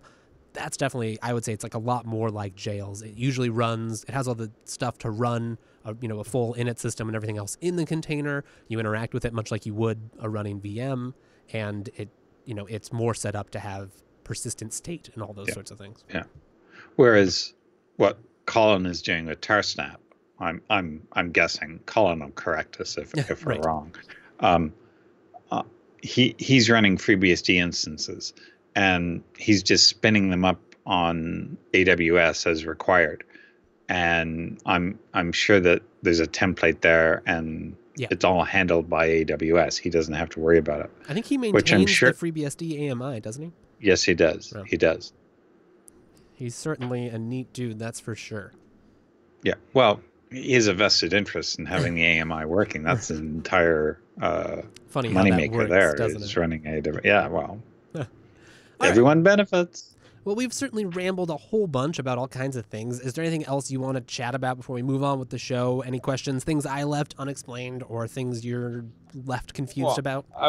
I was keeping a few notes as I went along, but I started looking stuff up and then looking, and I lost some of my notes. But if I forgot to note down what came to mind while I was looking up something else, so we'll get back to that if I have anything else. We'll bring it up in a following show, but I don't think I do now. Excellent. Yeah, well, hopefully this is, for people who haven't played in the container space, maybe this is a useful introduction. Please feel free to send us feedback on it, or further questions, or if you're confused about just what we're doing, how we're doing it, or why you might even want to do it at all, let us know. We'll move on soon, but first, you probably want to start playing with some of these containers. Maybe you want to get on. Dan really convinced you that jails are awesome. You want to go play with those, or you're curious about like, well, what is all this Docker nonsense? Either way, there's really like no better way to do it than heading over to our final sponsor this evening, and that is our friends over at DigitalOcean, and boy, are they good friends. What is DigitalOcean? Well, DigitalOcean is a cloud hosting provider. It's not like those ones I was talking about earlier in the show, right? The ones running OpenVZ. Nothing against OpenVZ. There's nothing wrong with it.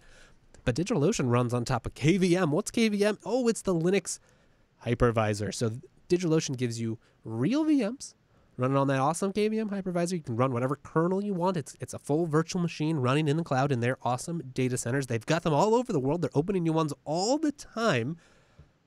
And you know what's fun about that? They call them droplets.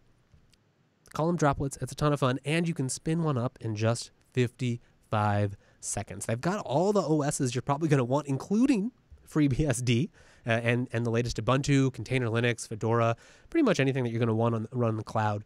They've got it. Now, we've been talking a lot about, primitives. You can run your own, you can run KVM on whatever Linux distribution you want. You can run it at home. You can spin up your own virtual machines. But what you're not going to have is an incredible API and an even more incredible dashboard. That's where DigitalOcean really hits it home. They have competitors that have really confusing interfaces, that have way too many features, that have, you can just get stuck trying to configure features in there for days. Not so DigitalOcean. DigitalOcean makes it simple, clean, but you still have all the power to do what you need. And their incredible dashboard, it's all running on top of their API. So you know that anything you can do in the UI, you can make an API call to do. It's API first design. I really like it. The API is a pleasure to interact with. Their documentation is great. And there's a ton of community tools. And DigitalOcean is a big player in this space, right? So if you're using Terraform or Ansible or any of the popular systems, there's going to be a driver for DigitalOcean. You don't have to worry about it. Just spin that up. You can start playing with containers. If you use our promo code, SNAPOcean, one word, SNAPOcean, then you'll get a $10 credit. Prices start at just $5 a month. And since you're savvy, you're a savvy TechSnap customer, you can just get that. Go check out the $10 or the $5 a month rig, because it's really pretty sweet. You might be like, $5, get a $10 credit. Just get started. That's 2 months for free after you sign up. You'll get a 512 MB of memory, one virtual CPU, that's no slouch, 20 gigs of all SSD disk, and a whopping 1 terabyte of transfer. Also, just let me let you in on just a little DigitalOcean secret here. That bandwidth, it's amazing. They really know what they're doing. It's incredible. They've got some of the best transit in the world. Go spin up that droplet. Go do some sudo apt-get updates, package installs, whatever you need. You'll see it just blazing fast. They've got great peering, great transit, and they give you a really nice allotment of it. And, okay, so maybe you're worried, like, well, a $5 droplet, am I going to have to spin up more? Not if you're a savvy container user. Go spin up the $5 one. Maybe check out. They've also got hourly pricing. One thing you'll notice here, too, is that, like, the prices are right here on the page. You don't have to go find some third-party calculator service or dig deep in the documentation to try to figure out what your actual costs are going to be. No, it's straightforward. Select this one, it's going to be $10 a month or 1.5 cents an hour. Can you believe it? Maybe you want to splurge a little bit. Head on over to 3 cents an hour. Yeah, 3 cents an hour. There you'll get 2 gigs of memory, 2 virtual CPUs, and 40 gigabytes of all SSD disk and 3 terabytes of transfer. Think about how many containers you can run on a system like that. Spin that up, go install Docker, go install FreeBSD, start playing with jails, set it up. You can turn that into a whole bunch of hosts running all kinds of services. Run an IRC bouncer, run a Mumble server, whatever you want. It's awesome. Run it just as a VPN client to provide some more security while you're browsing the web from your phone.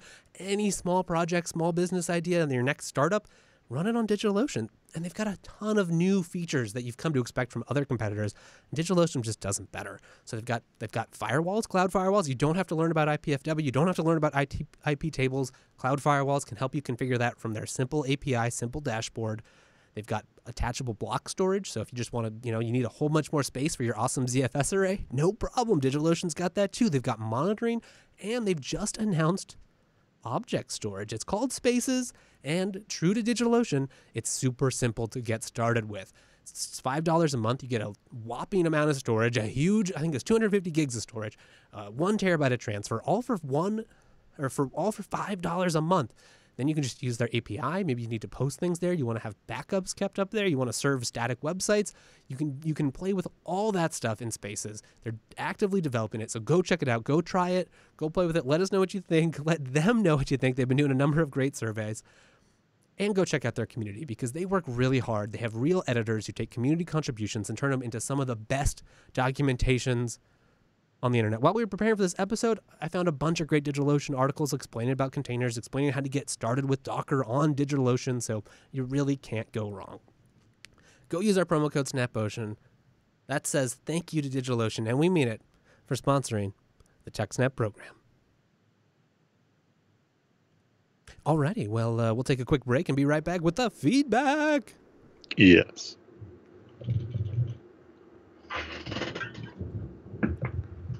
What happened over here? There, that's better.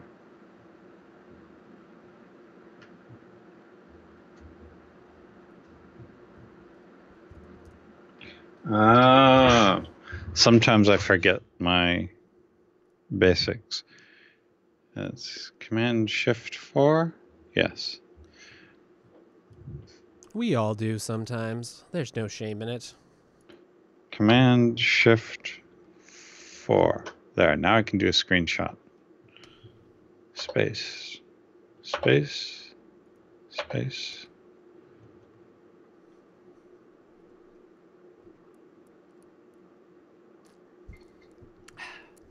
Well, I definitely want to play some more with Jails after this episode.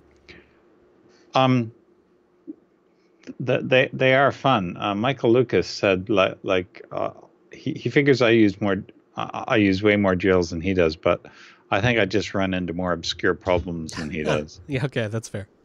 Yeah, it's funny how it can really depend on what your workload is and what you're trying to do, and sometimes you end up in this weird little corner and you're like, okay, well this really makes sense that I can do it this way. All right. Yeah. And if you do those things, then you're like, well, I don't need those. All right, I'm ready whenever you are for some feedback. Let me find the right page. There we go.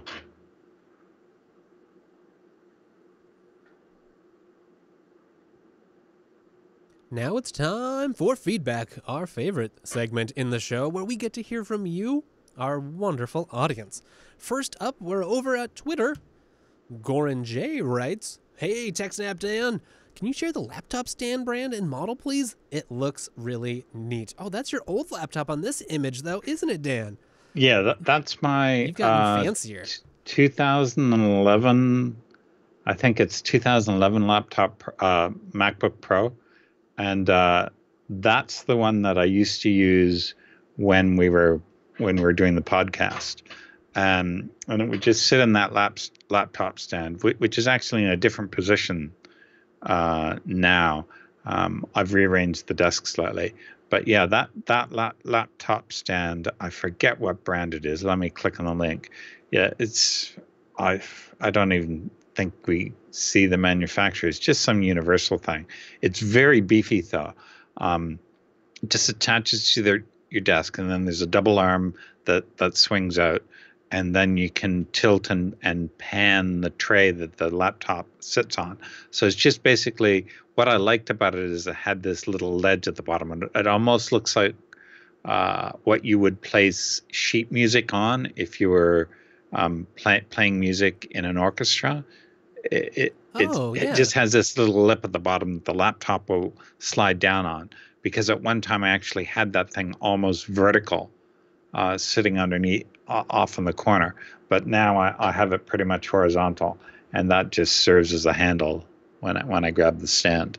But yeah, I like it. The price was amazing. It was when I bought it, I'm not sure what it was, but right now it's $44. And I like it. The neat thing that I saw is it comes with 3 Allen keys for the various joints that are on it, but then it also gives you a little tool holder that attaches to the stand so that the Allen keys are always there. I just thought that was a nice touch. They build it in as part of the cable guide. So if you want to get one of these, it's included in the link here, complete with my referrer code. Thank you. Oh, sneaky Dan. Well, sorry. I want to be upfront about that. No, I That's what appreciate it that. is. Yeah, you're an honest guy. But yeah, I've had it. It does look really nice, I gotta say. A few months, and it's height adjustable, and the arm swings around. I think the total height is about 2 feet. Okay. So yeah, and it goes up and down with my. That was the thing. I thought about having it mounted to the wall, but that wouldn't work because I'm on a desk that is a sit-stand desk, and it'll go up and down. Oh, right. Yeah, that's I not couldn't. gonna work. It had to attach to the desk. That makes sense. So it's all relative. Relative indeed. All right. Well, hopefully people find that useful. Maybe we'll have some more converts to your magical stand before too long. But we can't stay still, not here on the TechSnap program. We got to move right along to our next piece of feedback today. So, Dan, why does zpool attach take 3 parameters? Yeah, I wondered that too. So I had to go and read the man page to figure out what he's talking about. And basically, it's because a pool can have more than one device. And I actually went and had a look at one of my own zpools and found that, yeah, it had 2 devices because I have a zpool set up with 6 hard drives, but then I also attached a mirror of 2 SSDs. Is actually partitions on a couple of SSDs just as a log for this, because it has the ZIL. Basically, it's the intent log of what it's about to do. So basically, it's like journaling. It says, okay, this is what I'm going to do to the system. Okay, now I'm going to go and modify the system. And once I'm done, I'm going to erase the intent log to say, okay, I've done that. And what that allows you to do is write to the drives. And if something happens, you can come back up and say, oh, this is inconsistent. Oh, this is what you're going to do. Oh, okay, well, let's go and do that now. And it's sort of like a transaction is what you can look at it like. And that's why there is a second device on this. But you can have multiple devices in a zpool, and that's what the other device, that's what the third parameter is for the device name.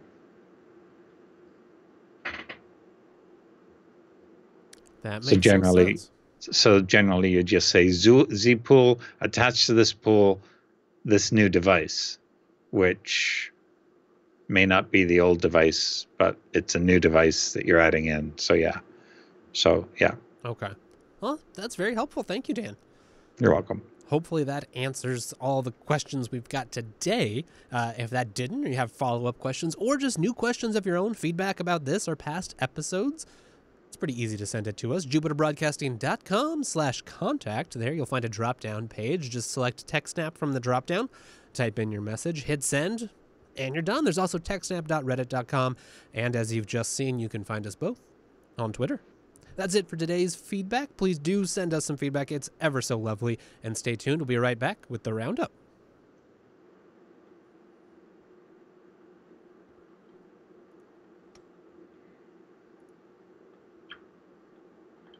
Alrighty, roundup time.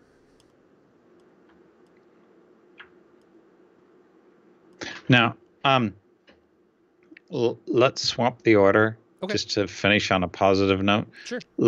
The locking down your website scripts. Yeah. Let's do that one last. Switch that with the last one. Yeah. Just because it's a nicer thing to talk about.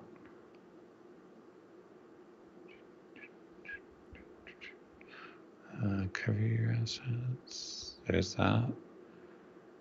And how to opt out of Equifax goes over there. And then Troy Hunt is in the middle or near the end. Oh, wait. Oh, yeah. Sorry. I did that wrong.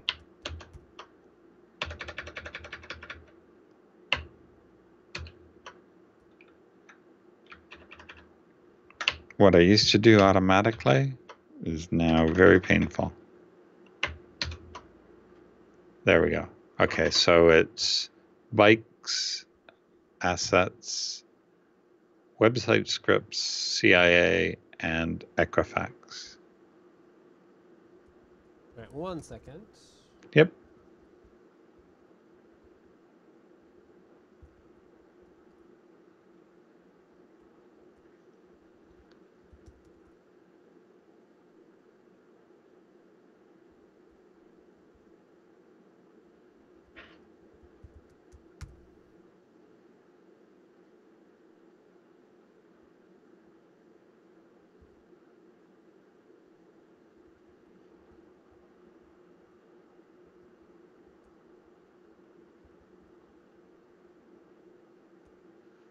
All right.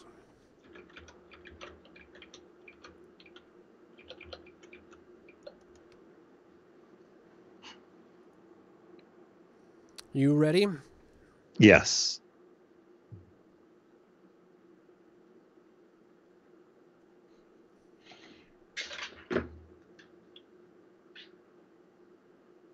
And that brings us to the final segment of today's show. These stories weren't quite big enough to make it to the top of the show, but they're still so much fun. So that's why we call it the Roundup.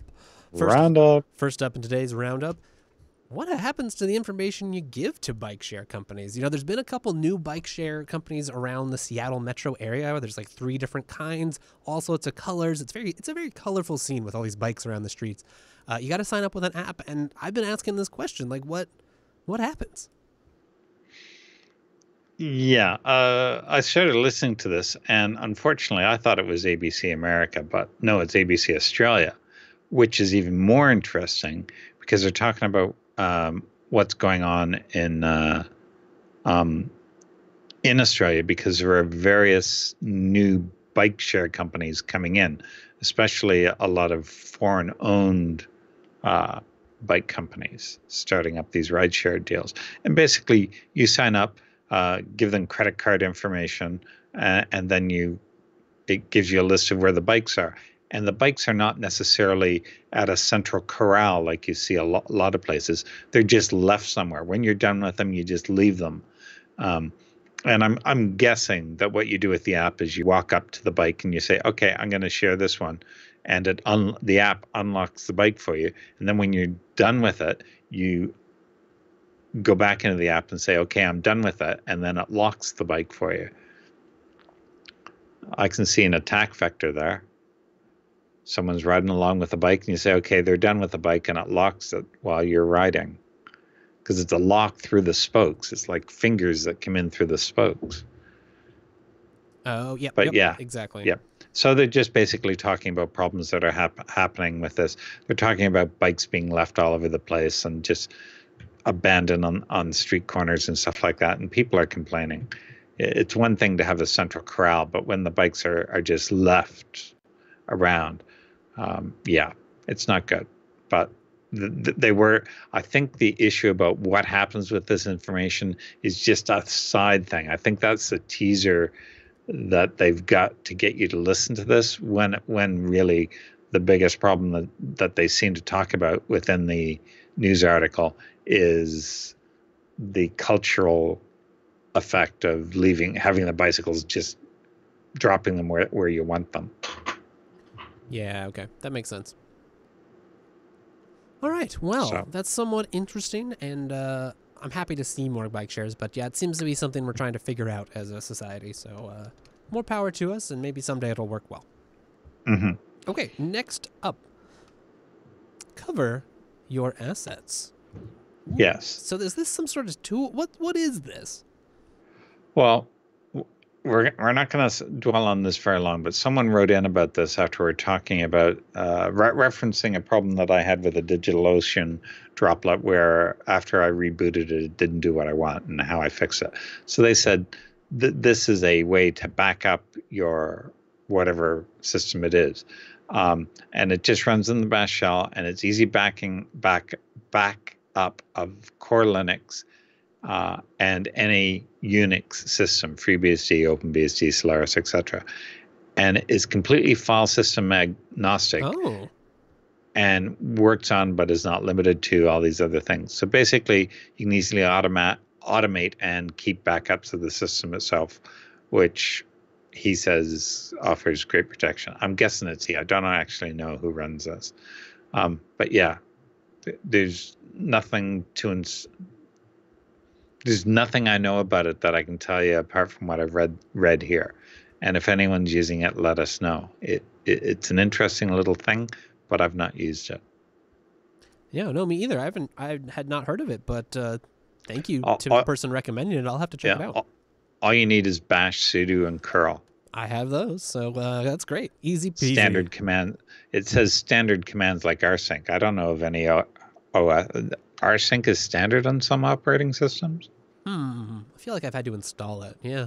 I mean, it's easy to get, so Yeah, standard. yeah. But It is standard, but yeah, I don't think it comes I installed. don't think so either. Someone will tell us if we're wrong, though. That's the beauty of the Yes. TechSnap program. Yes. All Tell right. us when we're wrong. Let's move right along to our dear friend, Mr. Krebs, on security. How to opt out of Equifax revealing your salary history. Yes, please. I would like to opt out. Yes. So what we do here is there's a whole lot of stuff that we can opt out to retain a little bit more of your privacy. Now, I actually take issue with having to opt out to not having my personal information bought and sold.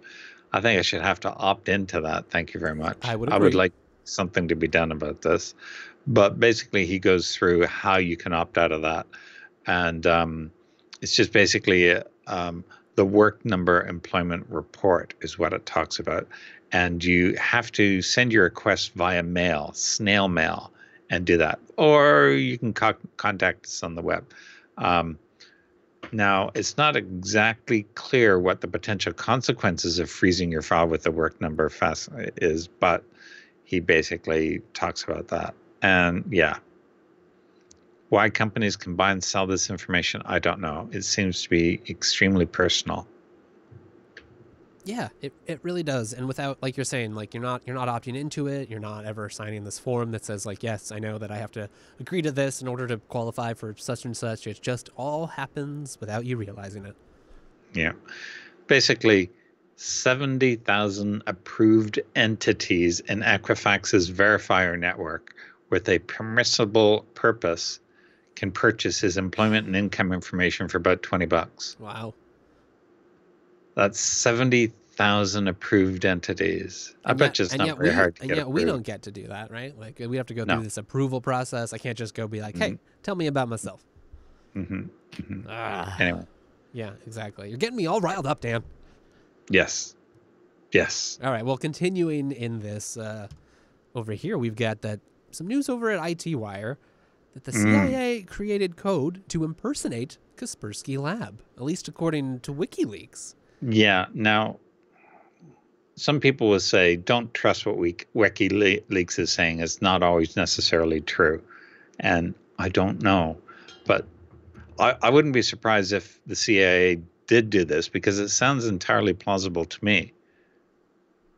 So maybe they were the ones behind the stealing of the information, and the information coming up from the NSA about Kaspersky Labs having this information is entirely not true. But then Kaspersky Labs gave a plausible explanation as to why they would have had that data. So why would they be giving a plausible explanation if they didn't do it?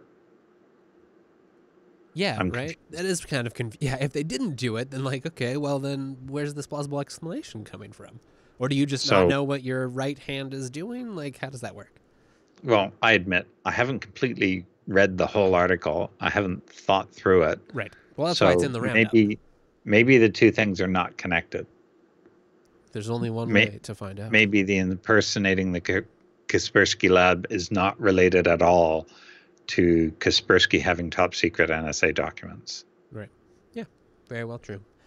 Audience, you go find out, report back to us, and maybe we can all learn just a little bit more. Thank you. With that, we've got one more roundup item for you, and that's some tips from our other dear friend, Mr. Troy Hunt. Locking down your website scripts with CSP, hashes, nonces, and report URI. I know what some of those things are, but tell me more. I don't know what they all are either. He talks about a workshop that he runs, Hack Yourself First, in which people responsible for building web apps try to try their hand in breaking them. And it turns out that breaking websites is heaps of fun.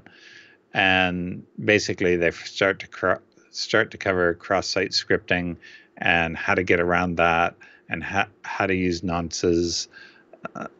From what I remember, nonces are just a nonce is just a one-time value that you send in the request to the browser, so that when you make your request back, like you're posting a form, it knows that it's not a form that came from the website in the first place. It's just you have this local thing and you're shoving stuff at the website. So yeah, if you've got a website, go through all this, make sure it works, and it should help you make your website a little more secure against the bad guys. Yeah, he's got. Do you know more about this? No, not really. I haven't. I only just skimmed the article earlier, but he's got some really good guides. The other one I saw from sometime last month, he had the 6-step happy path to HTTPS, which is a really good in-depth guide just about like what you need to do, how do you get to HTTPS, taking into a lot of considerations. Like, yeah, it's really easy if you just like have one app and you just install Let's Encrypt certificate and you're done. But if you're running a whole business, there's like some considerations. How do you do this? How do you roll it out smoothly? He's got a lot of pro tips there. So as always, thanks to Troy Hunt for his excellent blogging and researching. This looks like a good article too, and there's just a lot of constructive advice. It's a great way to end today's program, I think. It is. So, as you may have guessed, it's now time for us to get out of here. That's it for today's show. We both have jails and containers to spin up, so there's no more time for TechSnap. But if you want to see more, there's a whole bunch more on JupiterBroadcasting.com. There you can find the archive of this show, the past incarnation, and a whole bunch of other great shows. Go check out the most recent Linux Unplugged. We did a crossover episode with Ask Noah. So if you like those shows, it's kind of a super show. I think there'll be a new user error out before too long. Or go just check out our good friends over at BSD Now. It's all great stuff. If you want to find more of us, techsnap.reddit.com. You can go to jupiterbroadcasting.com/contact. On jupiterbroadcasting.com, you can also find like the RSS feeds, other places to download all the stuff in the archive. You can see when we're here live. You can actually join and watch the live stream and join the IRC room and a ton of other great stuff. You can also find us both on Twitter. I'm at Wes Payne and he's at TechSnap_Dan. Thank you very much for joining us for this week's episode 345. Stay tuned, and we'll see you next week for 346. Goodbye. Alrighty, now we go vote and other things, and that's it. I will update parts of the show notes with some jail links that we talked about. Yes, I will do the same with some container links, probably this afternoon or so. Okay. Oh, we didn't ask Bang Suggest. No, we did not. We might have to do the work ourselves today.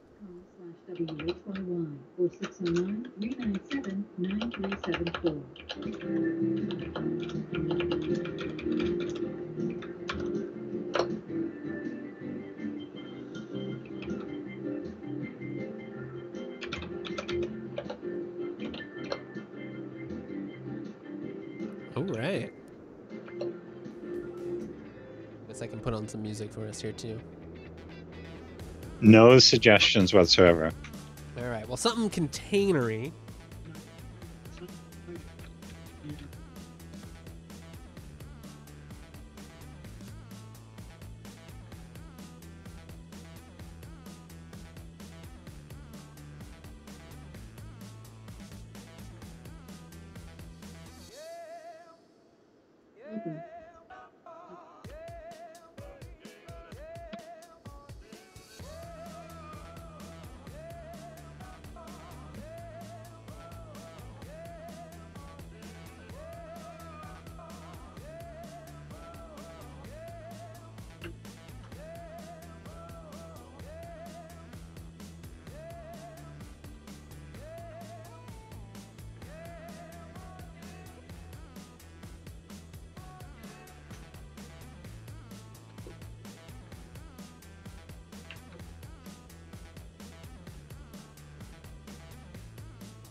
All right, I'm just writing up a tease as we think about things.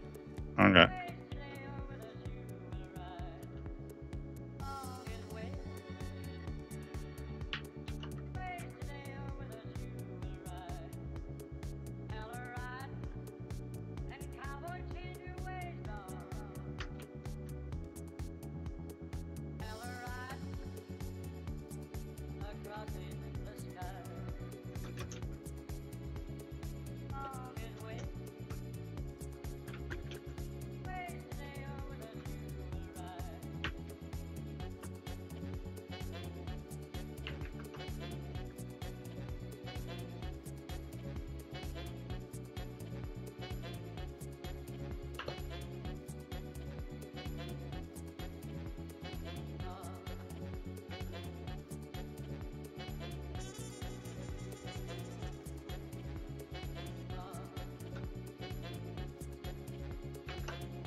Hi, Dan.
All right, I'm going to record a tease over here, and then I guess we can get out of here and figure out a title.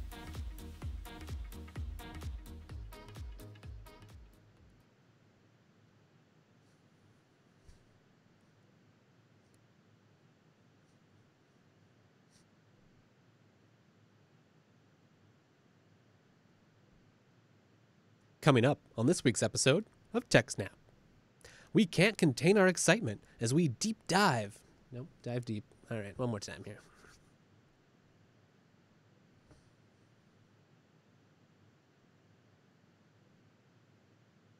Coming up on this week's episode of TechSnap. We can't contain our excitement as we dive deep into the world of jails, zones, and so-called Linux containers. Dan shares his years of experience using the original bad boy of containers, FreeBSD jails. I break down C groups, namespaces, and all the other gobbledygook that goes into creating containers on Linux. Plus, we discuss differences, similarities, workflows, and what might make sense for you. And of course, we've got your fantastic feedback, a rip-roaring roundup, and so much more on this week's episode of TechSnap.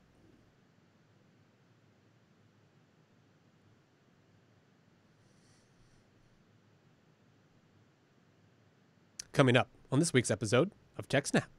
We can't contain our excitement as we dive deep into the world of jails, zones, and so-called Linux containers. Dan shares his years of experience using the original bad boy of containers, FreeBSD jails. I explain C groups, namespaces, and all the other gobbledygook that goes into creating containers on Linux. Plus, we discuss workflows, similarities, differences, and what might make sense for you. And of course, we've got your fantastic feedback, a rip-roaring roundup, and so much more on this week's episode of TechSnap.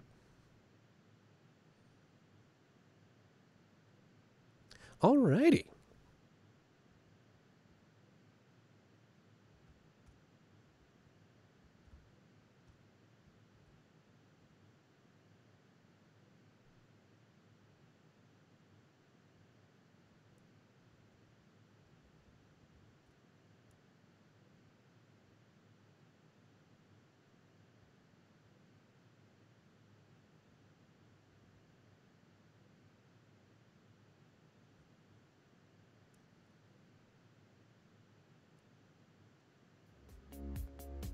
All right, everyone. Thanks for joining us. If you did, we'll be back here. We're doing it a day early, so 9 a.m. Monday is where you can find the next TechSnap. I'll make sure that gets updated on the calendar due to holiday traveling, etc. That'll be displaced just by one day early. So hopefully that's not too big a deal for everyone. You can still catch Linux Unplugged at the regular time, 2 p.m. PST on Tuesday. If we don't see you then, I hope everyone has a happy Thanksgiving. If you're in America, if you're Canadian, you already had Thanksgiving. We're jealous of you. And if you're in other places around the world, I don't know what, but I hope you're enjoying whatever wintry fall season you do have. We're going to get out of here before too long, go do the rest of our Fridays. Hope you guys have a good one too. I'll put the latest JB reruns right up here on the live stream. Thank you all for sticking with us and having fun here on the live TechSnap program. Expect some changes in the future, but we'll see. Are you back there, Dan? Yes, I'm back. All right. Well, I recorded some teases. I saw that. I think we just have to come up with a title, but we could also do that offline. That's fine, too. Well, there are no... Oh, wait. You can't contain us. I don't know. I can ruminate on it. Namespaces go to jail? Yeah, okay. That's not a bad one. Yeah, we'll use that because, yeah. It's better than just jails and containers. Yeah. Thanks, Architect. Architect wins. Yeah, you're the best. You already knew that, though. He knows. Okay. Awesome. Go. Yeah, me too. Yeah. So Monday, 9 a.m. PST? Monday, about the same time as today? Yeah. All right. Sounds good. Okay. Awesome. Sorry, Rika. You're getting up early Monday morning. We're sorry. Bye. Bye. Have a good day. Enjoy your Friday and happy weekend. Good, indeed. All right, see you later, stream. Thanks for tuning in. Thanks for your help with the titles. You're all just the best. Don't we love ya? Latest JB rerun. Stay tuned. And I don't know what's next. It might be another Tech Snap on Monday. Yeah, that's funny. But stay tuned. I'm sure there'll be a user error out soon, as well as the Linux Action News, which I always look forward to. Maybe I'll put that up on the stream.